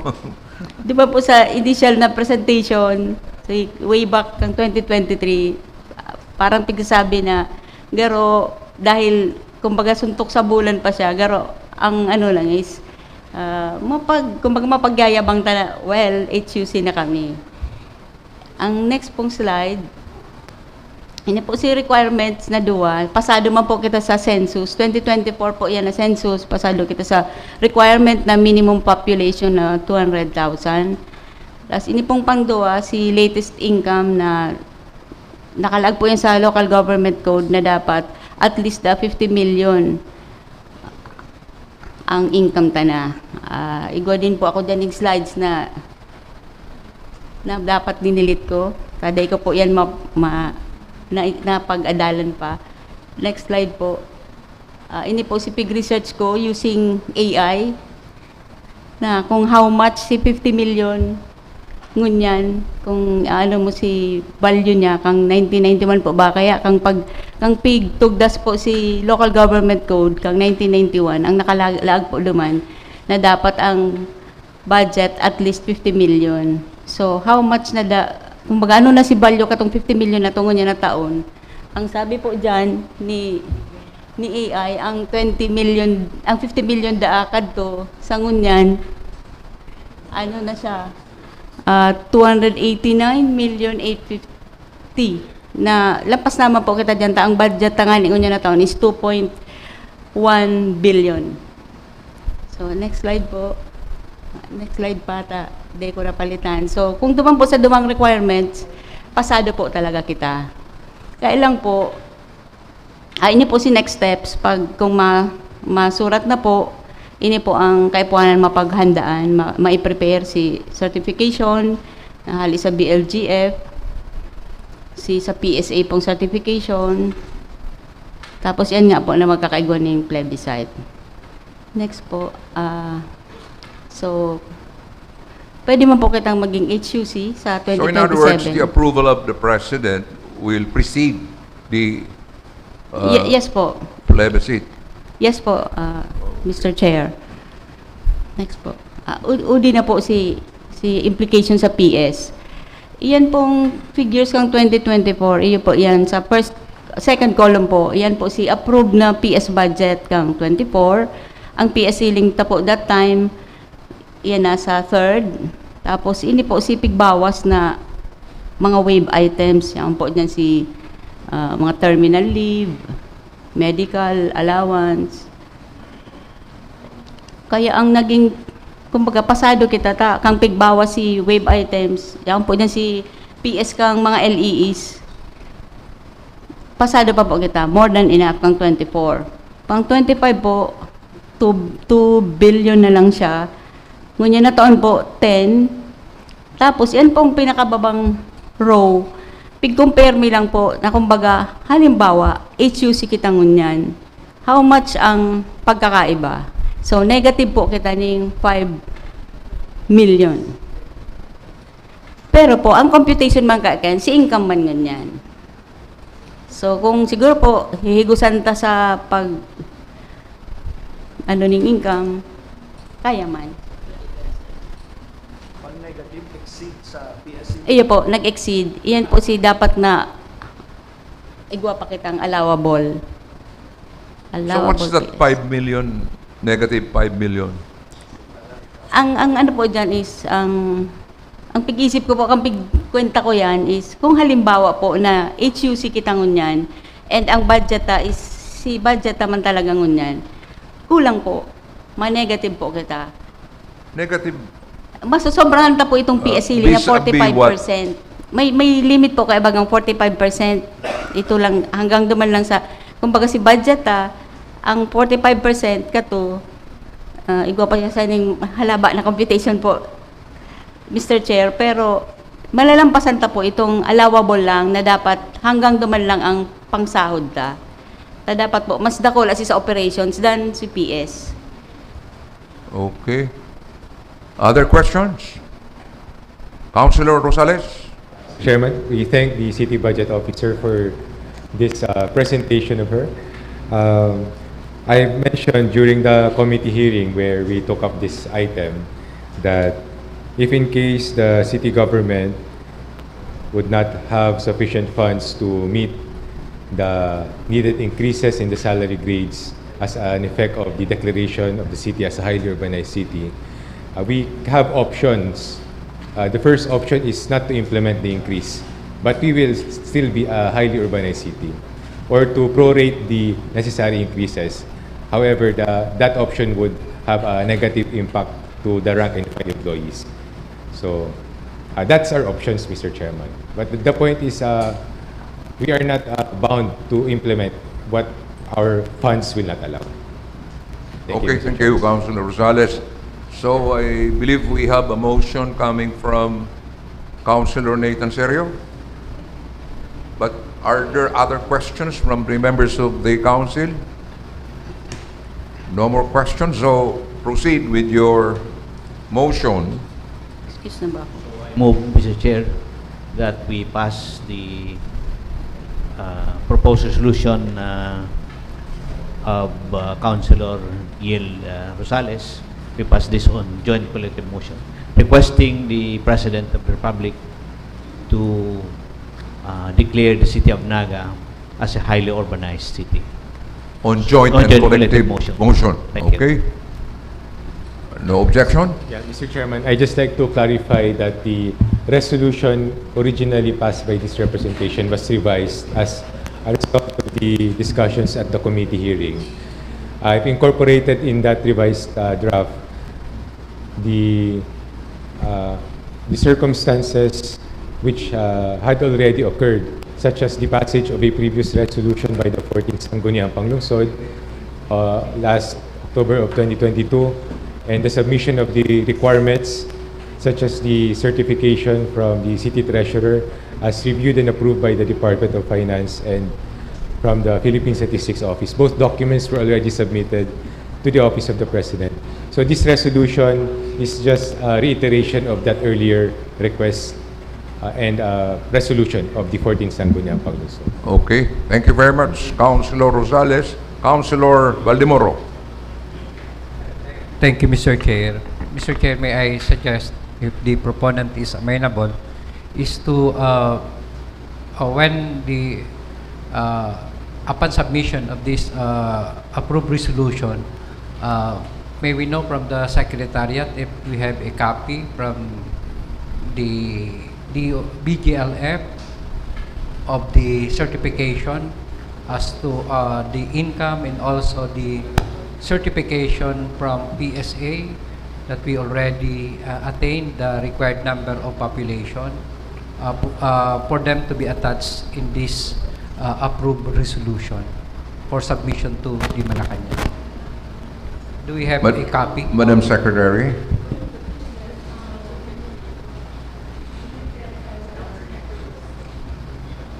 So we need a copy of a resolution from the BLGF? No, Mr. Chair. To be attached in this approved resolution, A certification the certification from the BLGF and that also we have actually achieved the required income. The income. And also then from the PSA, the required number of population. Okay. Thank you, Mr. Chair. Thank you. So, Madam Secretary, we can provide those documents. Any other comment? So, we will approve it on joint and collective motion. Next item. Next item is a letter dated January 2 of Attorney Raisa Rodriguez, City Legal Office, reiterates their assessment in a previous issued internal memorandum pertaining to the concern raised in a letter of Ms. Nida Barcinas on an alleged recent incident of red tagging. Any comment from the members of the council? Red tagging.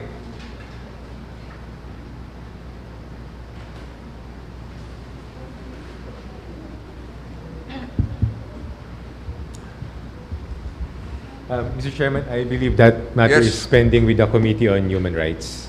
It's still pending with the Committee on Human Rights. Yes, Mr. Chairman. Okay. Next item. Next item is the committee report, the Committee on Laws and Ordinances and the Committee on Social Development held last January 16.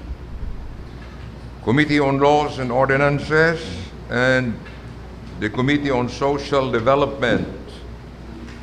Councilor Jill Rosales. May I move for the acknowledgement of the report, Mr. Chairman? Your report is duly There acknowledged. was no quorum in this committee hearing. May I move for the conversion of the plenary as a Again, committee of we the will whole? convert the plenary into the Committee of the Whole. The first item is the proposed ordinance authored by the Honorable Wilfredo Jude Jokno, mandating the installation of tactile paving in the Naga City Hall compound, the Naga City General Hospital, plazas, and public transportation terminals and other designated areas in the city to ensure accessibility for persons with visual impairment. Attaches a letter from the Persons with Disability and Affairs Office containing his inputs and recommendations of the proposed ordinance. May I proceed to the disposition, Mr. Chairman? Yes, please. The committee resolved to await the final draft of the proposed ordinance of the Honorable Jude Jokno, incorporating the inputs made by the committee members and the stakeholders. I so move, Mr. Chairman. Any second? Second. Any objection? There being none, the motion is approved. The second item is a proposed ordinance authored by the Honorable Gilda Gail Abonal Gomez, promoting responsible reporting on trauma-sensitive news, providing guidelines, prohibited acts, duties of media entities, and penalties for violations thereof. May I proceed to the disposition, Mr. Chair? Yes, please. The committee resolved to direct the Secretariat to furnish copies of the proposed ordinance to the Kapisanan ng mga broadcaster ng Pilipinas, City Hall Press Corps through Mr. Mike Marfega, the Camarines Sur Press Corps, and other media entities for their comments, and request them to submit the same within 10 days from receipt thereof. I so move, Mr. Chairman. Any second? Any objection? There being none, the motion is approved. The third item is a letter dated December 5, 2025 from Barangay Lerma, transmitting Barangay Ordinance Number 10 or the hapag sa Barangay of Barangay Lerma, Naga City, and another Barangay Ordinance, Barangay Ordinance Number 11 for review. May I proceed to the disposition, Mr. Chairman? Yes, please. First, on motion of the Honorable Elmer Baldemoro, seconded by Honorable Gomez and Felix, the committee resolved to recommend to the plenary the passage of a resolution declaring Barangay Ordinance Number 10 of Barangay Lerma, entitled An Ordinance Adopting Circular Number 2023-1 on the implementation of the Halina at Magtanim ng Prutas at Gulay sa Barangay, otherwise known as the Hapag sa Barangay of Barangay Lerma, Naga City, as valid. I so move, Mr. Chairman. Any second? Any objection? There being none, the motion is approved. The second disposition as to Barangay Ordinance Number 11, the committee resolved to return the said Barangay Ordinance for being ultra vires. I so move, Mr. Chairman. Any second? Second. Any objection? There being none, the motion is approved. The fourth item is a letter dated December 15 of Barangay Lerma, transmitting the modified Barangay Ordinance Number 8, mandating the display of signage prohibiting the sale of cigarette, e-cigarette, and intoxicating liquor to minors as recommended by the Sangguniang Panlungsod. May I proceed to the disposition, Mr. Yes, Chair? please. On motion of the Honorable Baldemoro, duly seconded by Honorable Abunal Gomez and Honorable Felix, the committee resolved to recommend to the plenary the passage of a resolution declaring valid Barangay Ordinance Number 8 of Barangay Lerma, entitled An Ordinance Mandating the Display of Signage Prohibiting the Sale of Cigarettes, e-cigarettes, and Intoxicating Liquor to Minors. So move, Mr. Chairman. Any second? Any objection? There being none, the motion is approved. The last item is a letter dated December 16 of Punong Barangay Cristina B. Entia of Barangay Dinaga, transmitting Barangay Ordinance Number 2025-2 and Barangay Ordinance 2025-3 for review. May I proceed to the disposition, Mr. Yes, Chairman? please. On motion of the Honorable Baldemoro, duly seconded by Honorable Abinal and Honorable Felix, the committee resolved to recommend to the plenary the passage of a resolution declaring valid Barangay Ordinance Number 2025-2 of Barangay Dinaga, entitled An Ordinance Prohibiting the Disposal of Garbage Not Properly Contained in a Sack, Trash Bag, or Plastic Bag within Barangay Dinaga to prevent scattered waste and facilitate efficient collection and providing penalties for violation thereof. I so move, Mr. Chairman. Any objection? There being none, the motion is approved. Second disposition, a motion of the Honorable Baldemoro, duly seconded by Honorable Abunal and Honorable Felix. The committee resolved to recommend to the plenary the passage of a resolution declaring valid Barangay Ordinance Number 2025-3 of Barangay Dinaga, entitled An Ordinance Mandating all boarding houses in Barangay Dinaga to submit a list of all current boarders for the purposes of profiling and ensuring the safety and security of the barangay. I so move, Mr. Chairman. Any second? Any objection?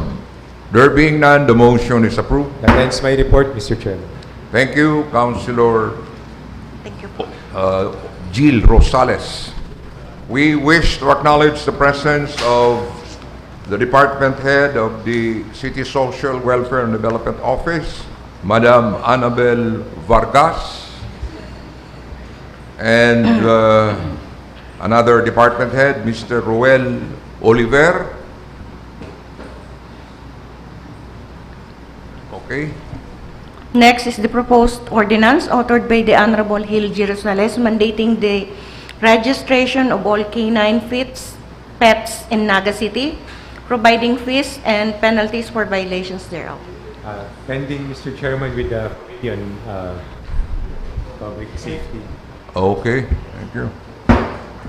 Next item, please. Next is their proposed ordinance authored by the Honorable Jesse Albios requiring submission of a comprehensive environmental management plan for building permits applications in the city of Naga. Councilor Albios, The Committee on Environment, Mr. Chair. Committee on Environment. Next is the proposed ordinance authored by the Honorable Jesse Albios regulating the proper handling and disposal of used oil and grease trap of all the establishment in the city of Naga and providing penalties for violations thereof. Again, Councilor Albios. Same, Mr. Chair, pending with the Committee on Environment. So it's still pending with the Committee on Environment. Next is the committee report of the Committee on Agriculture for the hearing held last January 15, 2026. Committee on Agriculture, headed by Councilor Frank Mendoza. Where is Councilor Frank Mendoza? So we will temporarily defer discussion of this item. So next item, please. Next is the comment of the Converge on the underground fiber optic duct system infrastructure project proposed by Honorable Albios. Councilor Albios, May I move that this matter be referred to the Committee on Public Utilities? any second? Any objection? There being none, the motion of Councilor Albios is approved. Go back to item number UB business We item number wish to 8. acknowledge now the presence of Councilor Frank Mendoza. You will be reporting on the Agriculture. committee hearing of the Committee on Agriculture.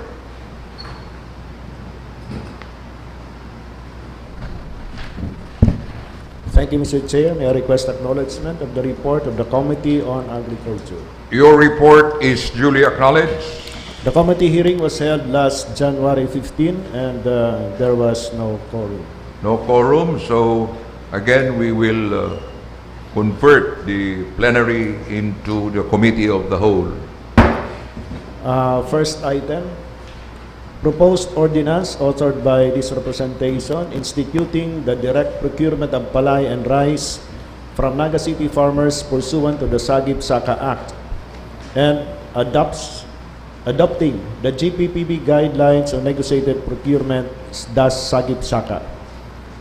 Likewise, the letter dated November 18 of Attorney Chris Mondo Lianyo, Attorney for City Legal Office, transmitting the legal comments on the proposed ordinance authored by this representation entitled Patas Presyo para sa Paraumang Nagenyo. May I proceed with the disposition, Mr. Chair? Yes, please. After extensive deliberation, the committee resolved to recommend to the plenary the approval on second reading of the proposed ordinance entitled An Ordinance Instituting the Direct Procurement of Palay and Rice from Naga City Farmers pursuant to the Sagip-Saka Act and adopting the GPPB guidelines on negotiated procurement, thus Sagip-Saka. May I move, Mr. Chair, that we approve the recommendation, but may I request that the presentation of the ordinance be deferred to the next session? So we will approve it during the next session. Yes, Mr. Chair. Okay, thank you.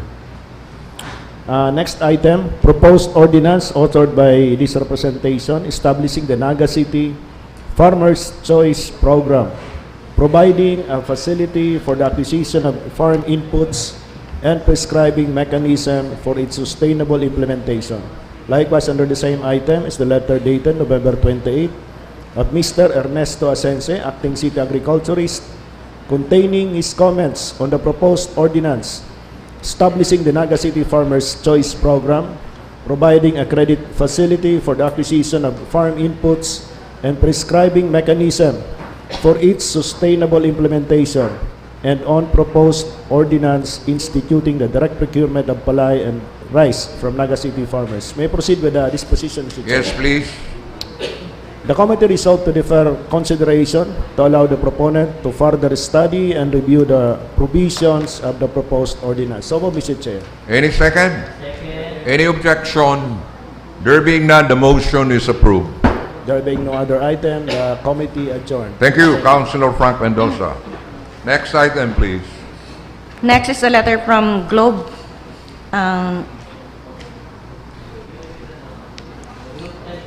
Telecom expressing their support and commitment to comply with City Ordinance Number 2022-064 as further reinforced by City Ordinance 2025-048, which mandate the relocation of aerial cables to an underground common facilities. Reaction, yes, Councilor Albios. Mr. Chair, may I move that this matter be referred to the Committee on Public Utilities. Committee on Public Utilities. Public Utilities. So, any second? Any objection? There being none, the motion is approved. Next is the committee report, joint committee report with the Committee on Appropriation, Committee and Organizational Development and Review. The report will be done by the Chairman of the Committee on Appropriations, Councilor Elmer Baldemoro. Thank you, Mr. Chair. Mr. Chair, may request for the acknowledgement of the joint committee report of the Committee on Appropriation and Committee on Organizational Development. Your report is duly acknowledged. There was a quorum, Mr. Chair, and there were 4 items. That No was, quorum? There was a quorum, Mr. There Chair. was a quorum. Yes, Mr. Chair. Finally. Fantastic. Thank you. May I proceed, Mr. Chair? Yes, please. Item number 1, first endorsement of the acting city budget officer forwarding the 2026 annual budget of Barangay Balatas, Naga City for review. May I go directly to the disposition, Mr. Chair? Yes, please. The motion of the Honorable Jesse R. Albius, duly seconded by the Honorable Jepson Romeo Felix, the Honorable Hilda Gail Abunal Gomez, and Mr. Elmer Santo Domingo. The committee resolved to recommend to the Sangguniang Panlungsod the passage of a resolution declaring the 2026 annual budget of Barangay Balatas for calendar year 2026 as embodied under Barangay Operation Ordinance Number 2025-002 involving the amount of 18,233,427 pesos as operative in its entirety. I so move, Mr. Chair. Any second? Second. Any objection? There being none, the motion is approved. Mr. Chair. Mr. Chairman. Yes, Councilor Mendoza. Just an observation in the minutes under item 2, Honorable Francisco Mendoza, Punong Barangay. I think it should be Francis Mendoza. What happened to Francisco Mendoza? He was demoted to the position of barangay captain? My apology, Mr. Chair. Item number 2, Mr. Kindly Chair. make the necessary correction. Okay, please. Item number 2, Mr. Chair, the endorsement dated January 19, 2026 of the Acting City Budget Officer forwarding the 2026 annual budget of Barangay Concepcion Pequeña, Naga City for review. In this matter, Mr. Chair, on the facts and findings, the number 2, it should be Honorable Francis Mendoza, not Francisco Mendoza. I stand corrected, Mr. Chair. Okay, May I go directly to the disposition? please proceed.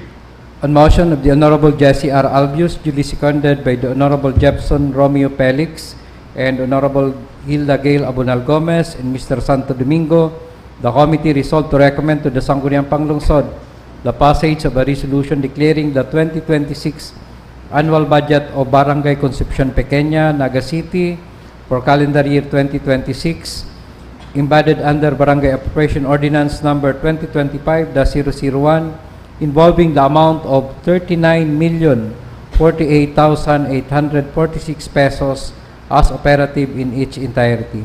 I so move, Mr. Chair. Any second? Any objection?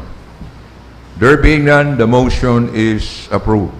So in other words, Councilor Elmer Balimoro, the Barangay Concepcion Pequeña has the highest budget, Yes, For Mr. this Chair, year? the highest annual budget in the 39.04 27 barangays of Naga, amounting million. to 39 million pesos. Okay, thank you. Item number 3, endorsement of the acting city budget officer forwarding the 2026 annual budget of Sangguniang Kabataan o Barangay Bagong Bayan Norte, Naga City for review. May I go directly to the disposition, Mr. Chair? Yes, please. On motion of the Honorable Jesse R. Albius, duly seconded by the Honorable Jefferson Romeo Felix, Honorable Hilda Gail Abunal Gomez, and Mr. Elmer Santo Domingo, the committee resolved to recommend to the Sangguniang Panlungsod the passage of a resolution declaring the 2026 annual budget of the Sangguniang Kabataan o Barangay Bagong Bayan Norte for calendar year 2026 as embodied under SK Resolution number 26-2025 involving the amount of 575,411 pesos and 70 centavos as operative in its entirety. I so move, Mr. Chair. Any second? Any objection? There being none, the motion is approved. Last item, the proposed ordinance authored by the Honorable Francisco Mendoza and the Honorable Alan Rees Macaraig, seeking to grant a climate exposure and hazard allowance in the amount of 100 pesos per day of actual field duty to job order and contract of service personnel performing street sweeping, garbage collection, and traffic enforcement duties in the city of Naga. This was co-authored by a number of councilor, Mr. Chair. May I go directly to the disposition? Okay, please. The committee resolved to recommend the approval of the proposed ordinance subject to the submission of the revised copy. Further, the committee resolved to direct the City Budget Office to submit the computation and identify possible source of fund for the implementation of the ordinance. I so move, Mr. Chair. Any second? Any objection? There being none, the motion is approved. That's end my report, Mr. Chair. Thank you, Councilor Elmer Baldemoro. Next item, please. Next item is the proposed ordinance authored by the Honorable Nathan Serio, an ordinance prohibiting the modification of vehicle mufflers in the city of Naga, declaring a local policy consistent with national laws and regulations on noise and air pollutions, providing definitions, prescribing duties and penalties, and for other purposes. Councilor Nathan Serio. Mr. Chairman, that is pending with the Committee on Public Order and Public Safety. Okay, it's still with the Committee on Public Order. Next item. Next is letter from the Public Safety Office recommending for the following measures: coordinate with the Office of Executive Judge of the Regional Trial Court, Naga City, having jurisdiction over the complaint against illegal notarial practices. And then, item number 2 is strengthen the regulation on ukay-ukay night vending scheme within the city CBD. And then the third is endorse the concern to the Sangguniang Panlungsod for the necessary legislation if necessary, deemed necessary. Reactions from the members of the council.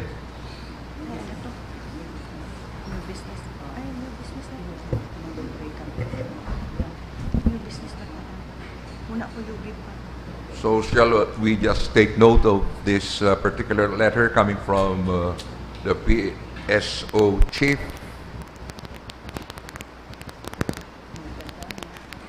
Yes, Councilor Aris Macaraig. A referral to the Office of the Executive Judge of the Regional Trial Court is proper. On letter A and letter B, there is a task force sidewalk under the Office of the City Mayor. which we can refer that matter also, Mr. Chair. And the letter submitted by Sir Rene Gumba be noted, Mr. Chair. Okay, we take note of the letter submitted by Mr. Gomba. But, Madam Secretary, we will have to refer to the office of the city mayor. And the executive judge, Mr. Chair. Yes, and the executive judge of the Regional Trial Court of Naga City. Okay? Next is a letter dated January 14 of Punong Barangay Ruben Limbo of Barangay Pacol, Naga City, transmitting Barangay Resolution number 2025-074, imposing the temporary closure of all billiard and pool establishment within Barangay Pacol.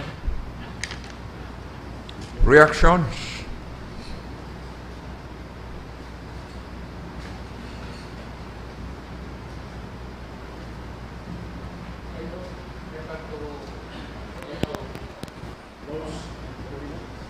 Councilor Frank Mendoza.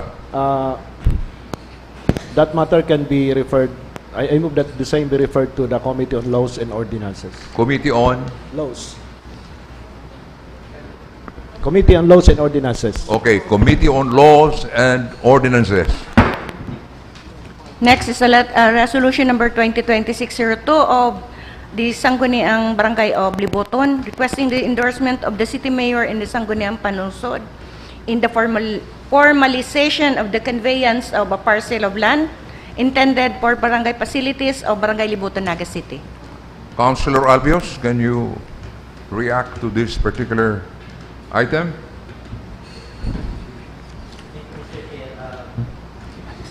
Last night, I talked to Punong Barangay Lontok o Barangay Liboton and asked whether the contract to sell has been consummated. And according to him, he's not sure if payment has been made. So, may I move that we refer this matter to the City Legal Office for comments whether the contract to sell has materialized and submit the comments within 7 days, Mr. Any second? Any objection? There being none, the motion is approved. Next is a letter dated January 19 from Councilor Alan Riz Macaraig, repairing the request of Punong Barangay Jose Peñas of Barangay del Rosario, Naga City for the cutting of hazardous trees along Maharlika Highway, which reportedly pose danger to motorists and pedestrians. Councilor Aris Macaraig. We received a letter from Barangay del Rosario through Cap Peñas, Mr. Chair, and they are requesting that several trees be cut. So we requested the comment from the City Environment Office, and they forwarded the comment. This letter, Mr. Chair, together with the comment, be referred to the Committee on Environment for appropriate. Okay, this will be referred to the Committee on Environment. Next item is the first endorsement dated January 22 of the Acting City Budget Officer, forwarding the 2026 annual budget of the Sangguniang Kabataan of Dinaga as embodied in their SK Resolution number 016, 2025. Councilor Elmer Baldemoro. Mr. Chair, to refer this to the Committee on Appropriation. To Committee on Appropriation. the Committee on Appropriation. Next is the annual budget of Barangay Bagong Bayan Sur. Again, Councilor Baldemoro. Same disposition, Mr. Chair, to refer this matter to the Committee on Appropriation. The Committee on Appropriation. Another forwarded annual budget of Barangay Triangulo. Again, to the Committee on Appropriations. By the way, as I mentioned a while ago, the City Social Welfare and Development Officer, Madam Ana Vargas, Mr. Ruel Oliver and Mr. Ansel Manyo are here, so we may as well proceed to the item related to the privileged speech of Councilor Jude Jokno. Move to suspend the rules. So the rules are suspended.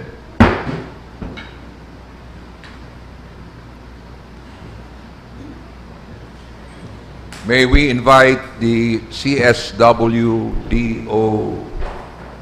Department Head, Madam Annabel Vargas, to you. Good morning, Mr. Chair, and all the members of this council. Good morning. So, questions? Yes, Councilor Jokno. Mr. Chair, actually my question to the to Mambel was answered already yesterday through a phone conversation, that I was only concerned about I was concerned if they were the ones who repacked the rice. So it was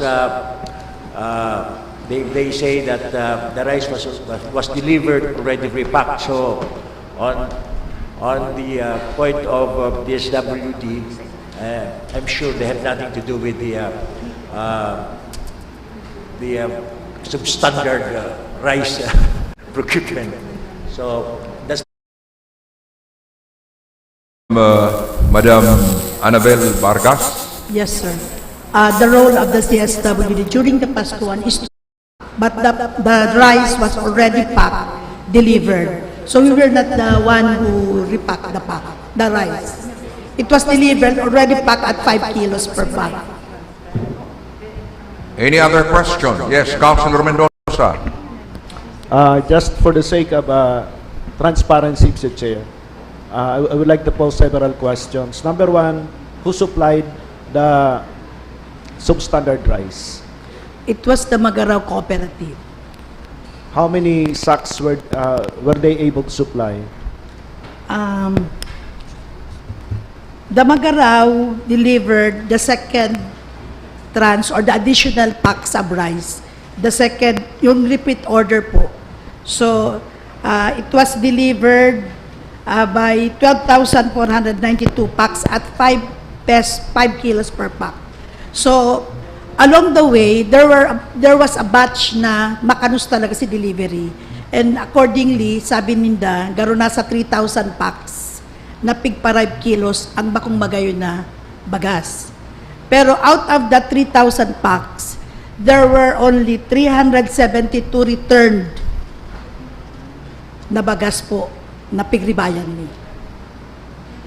Mr. Chair, meaning Yes, to say please. that out of the 12,000 deliveries by Magaraw Multipurpose Cooperative, Yes po. not all are substandard. Yes. Majority are acceptable. Yes po. Are good. Because there were two cooperative as supplier. The first 50,000 packs from Oragon Cooperative. Then the second batch came from Magaraw Cooperative. The first batch came from Oragon, and the second batch From Magaraw. from Sub-Oragon. Magaraw. Oragon is from where? Libanan po. Libmanan. So, So, that Libanan and then Magaraw. Yes po. the first batch is the 50,000 1,000 sacks. Okay. Mr. Chair, is it right, Mambel, that the city mayor and I think you yourself issued instruction to those who receive the so-called substandard rice to return the same to be replaced with brand new rice? Yes, sir. Actually, the city mayor requested to those who received the bagas na makanus na iuli po to. To be replaced with the To be good replaced by the quality cooperative, rice. the good opo. Incidentally, I was one of those who received substandard Substandard rice. Did you return it? No more. You cook it. It was vitamin enriched, Mr. Chair. If I may, Mr. Chair, can we request the one who heads the Beach and Awards Committee? to respond to certain questions. Isang ba? Certain You are requesting the Procurement. presence of what? The chairman of the Bids and Awards Committee or Okay. the head of the Please. City Procurement Office. Thank you, Madam Vargas. Mr. Chair, one question for Councilor Ma'am Jokno, Mel. please.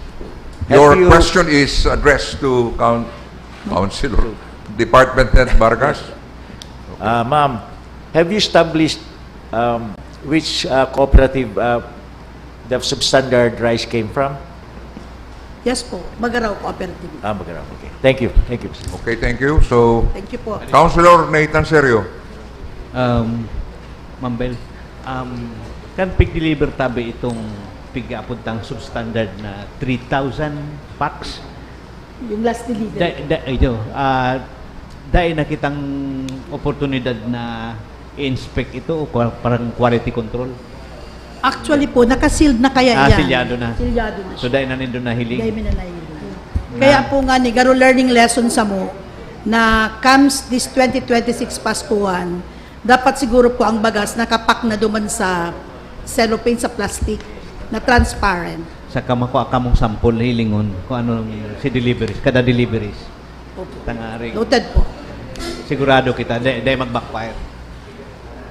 Okay. Any other comment? Yes, Councilor Aris Macaraig. Thank you, Mr. Chair. Good morning, ma'am. Morning. Did you receive any report that this rice has caused death or injury to an individual? None po. None. Have you received any verified report that this rice has caused undue inconvenience to any resident of Naga City, recipient of this rice? So far, none po. So, you received no reports, no verification. So, I don't know, Mr. Chair, what are we complaining about? Okay, thank you, Councilor Aris Macaraig. Any other comment?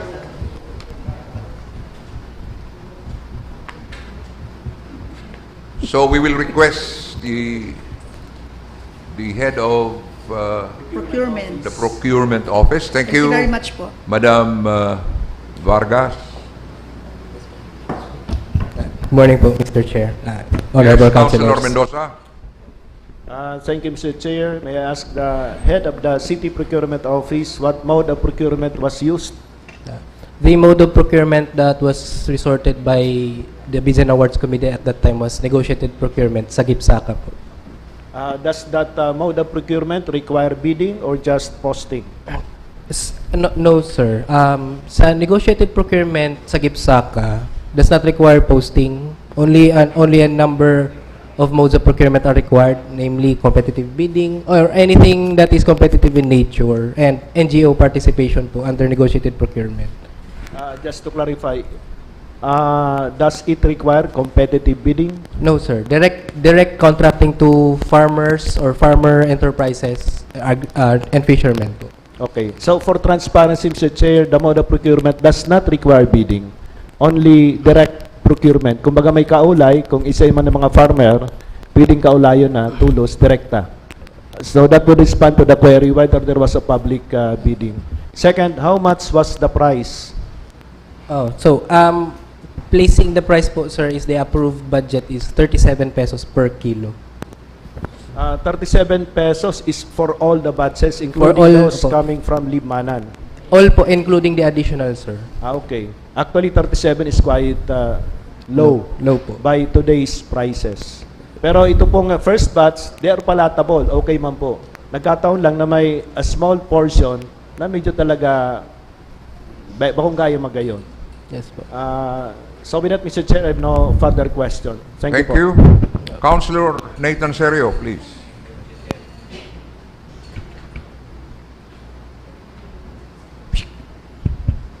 Igwang supplier na nag-error.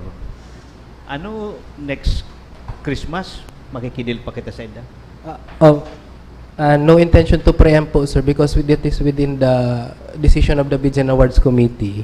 So now po, if I may share na lang po yung napagmitingan nila some reviews and investigation will be done because there are reports naman nung ano po, we can say na low standard na rice. So under po sa ating procurement law, it is within the function of the Bids and Awards Committee to impose sanctions as they may deem necessary po.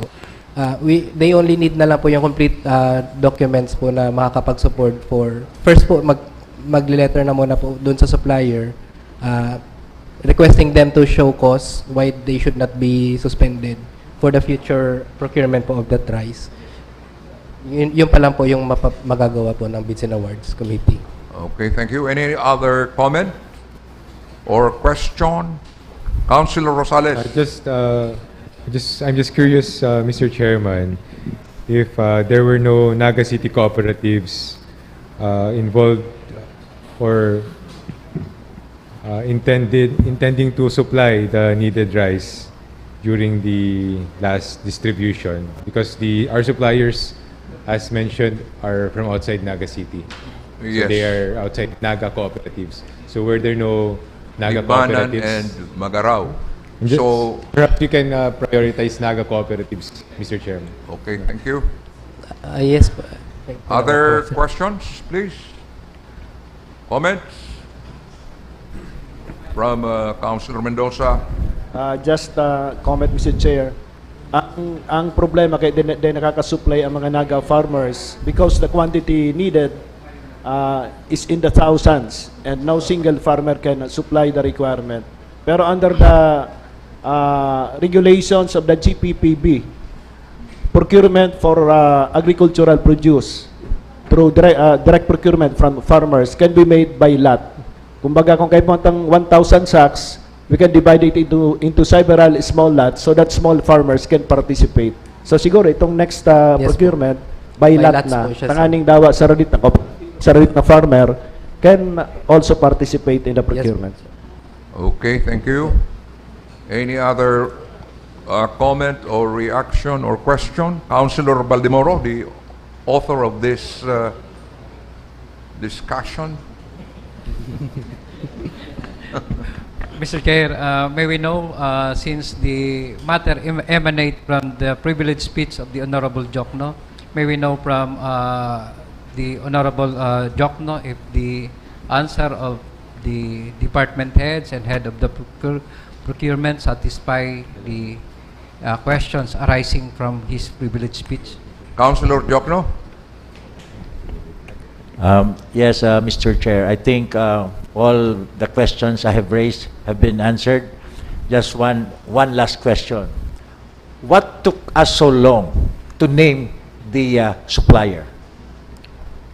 There were no intention po, sir, to hide the all naman po is will be intended to be posted. Lahat naman po siya talaga available din po sa ating website. And even the process po ng negotiated procurement at that time po ng member pa po ako ng BAC, I always voice out na we need to post invitation to suppliers po. And even for the award, although hindi man po siya required, but we followed a strict rule naman po of transparency because there's no rule prohibiting naman po ng posting of award. Also, taking into account the comments of Attorney Macaraig, we are not complaining at this time, but we just want to clear the air. Aram po nindo, ako nagtutubod na baka may kumitang ibang tao kaya nagkaiguan ng substandard rice. Iba man si order ta, pero piksingitan kita ni araw katong na mas mababa ang presyo kaya sa 37, I think. So we just want naklarado lang. Now, medyo cleared na po, and then aramtan na kung saan naghali ang diferensya. So thank you, Mr. Chair. Thank you, Councilor Jokno. Councilor Aris Macaraig. The subject matter of the speech of Honorable Jokno is very timely, actually, Mr. Chair, and it clears any doubt and questions. But I just want to remind everybody that we should be objective in addressing these kinds of issues, because as said by the head of the Social Welfare Office, there was no complaint, there was no verified any incident of damage or injury to anybody. So when we investigate matters, we must maintain our objectivity, Mr. Chair. So that would be all. Thank you, Mr. Yeah, thank you, Councilor Aris Bacaraig, but this was the consensus of the majority of the members of the council. You were not there when we were discussing this matter, and we decided to proceed with this particular setup. So, in the case of Councilor Jokno, no more question? No more questions, Mr. Okay, Mr. thank you Chair. very much. Thank you po, sir. Councilor Nathan Serio.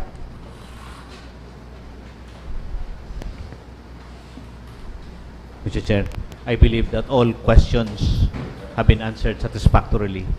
We put this issue to rest. Yes, and I am directing the Secretariat to post all the documents there in the Sangguniang Panlungsod page. Thank you. Next item, please. The rules are back in force.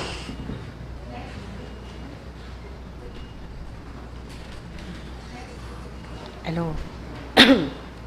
Next is the endorsement from the Barangay Council of Concepcion Pequeña, endorsing Barangay Ordinance Number 1, an ordinance prohibiting the rules and regulation on the use of barangay covered court in the imposition of rental fees thereof and for other purposes, and Barangay Ordinance Number 2, an ordinance regulating the operation of gaming centers, internet cafes, and computer shops within Barangay Concepcion Pequeña, regulating services to minors, providing penalties therefor, and for other purposes, and Ordinance Number 3, an ordinance imposing a curfew in Barangay Concepcion Pequeña due to the increased crime rates in accordance with the local government code of Naga City, of the Philippines.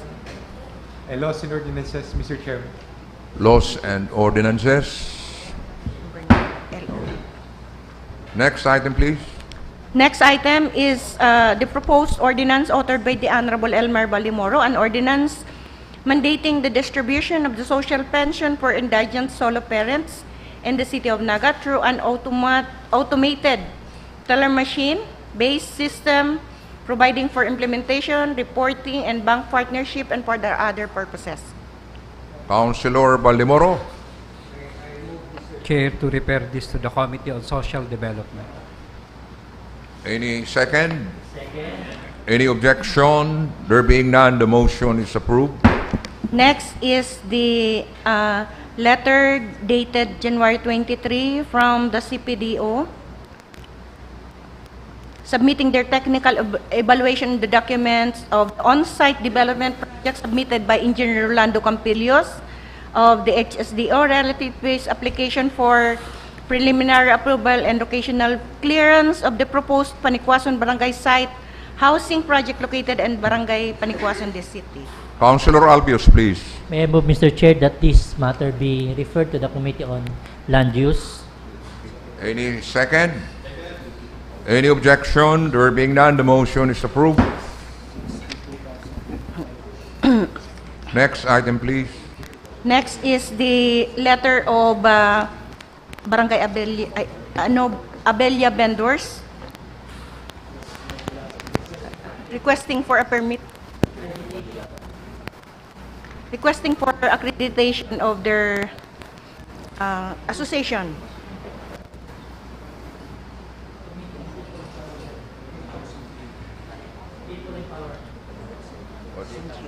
So we will refer this to the Committee on People Empowerment.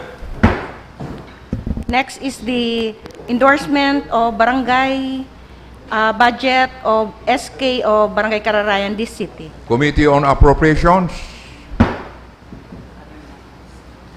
Next is other matters.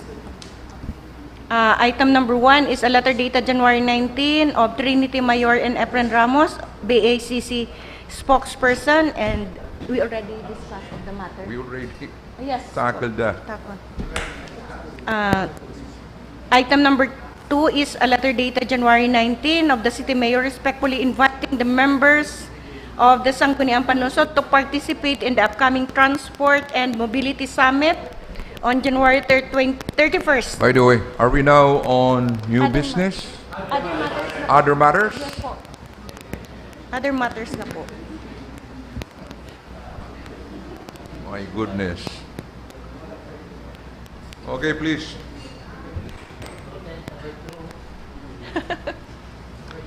Item number 2 of other matters. Yes, item number 3 na po.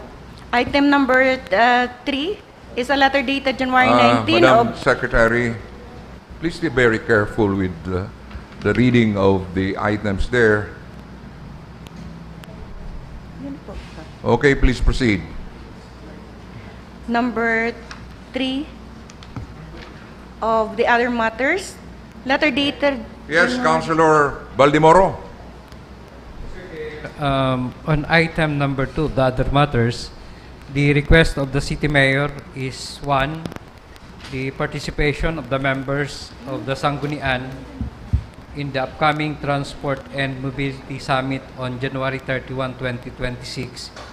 And also, Mr. Chair, the request that proposed ordinances and legislative measures related to transport and mobility be held in abeyance until the summit outputs are formally transmitted to the Sangguniang Panlungsod. Yes. Thank you, Okay. Mr. Chair. So that is duly noted. Next item, please. A letter dated January 19 of Engineer Jose Gigantone Jr., OIC District Engineer of the Camarines Sur 2nd District Engineering Office, addressed to the City Mayor, Cafe Parnes de Sangguniang Panlungsod, pertaining to their observation on the alarming increase in the number of illegal occupants and vendors encroaching the road right-of-way of national roads in Naga City. Comment on this particular item?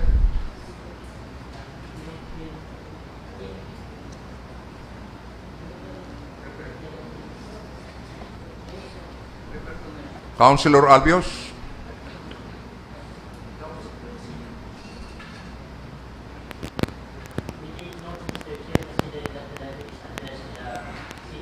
There's already a road clearing team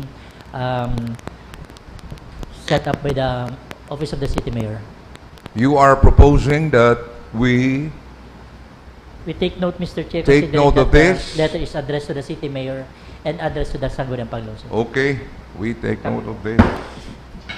Next item, please. Next is transmittal dated January 19 from Mr. Elmer Villanueva Jr., City Local Government Operations Officer of the ILG, transmitting the ILG Memorandum Circular Number 2026-01 pertaining to the 27th National Convention and election of the National Executive Committee of the National Movement of Young Legislators. Noted, unless Councilor Jefferson Felix has some comments. Okay. Next is a letter dated January 8 from Dr. Hilario Caminero, Executive Director of PCL Head Secretariat, inviting the Provincial Federation City Chapter President of the Philippine Councilors League to the PCL election of National and Island Officer on March 3 at the Hilton Hotel Resorts World Complex, Pasay City. Okay, we take note of that particular letter. Yes, Councilor Baldimoro? Mr. Chair, since the PCL national election will commence ahead of the National Congress on March 3, that's also the schedule of our regular session.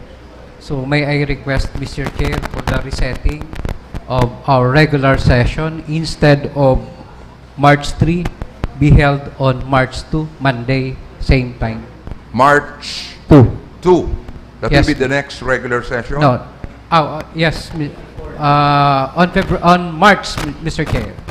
The day before our regular session. Okay, so there is this motion that we set the regular session on March 2, Monday. Any second? Any objection? There being none, the motion is approved. March 2. Next item, please. No more. Itong response niyo pang tulong heads. Yeah, we already discussed that. So, the next item will be the nominal voting. Yes, Councilor Baldemoro. Before the nominal voting, Mr. Chair, may I request our colleague, the councilors, to retain in the session hall for a short meeting for the Philippine Councilors League. Okay, please take note of the request of Councilor Baldemoro, the president of the PCL of Naga. Next item, Councilor Rosales. No matters for nominal voting, Mr. Chairman. Move to adjourn. Adjourned.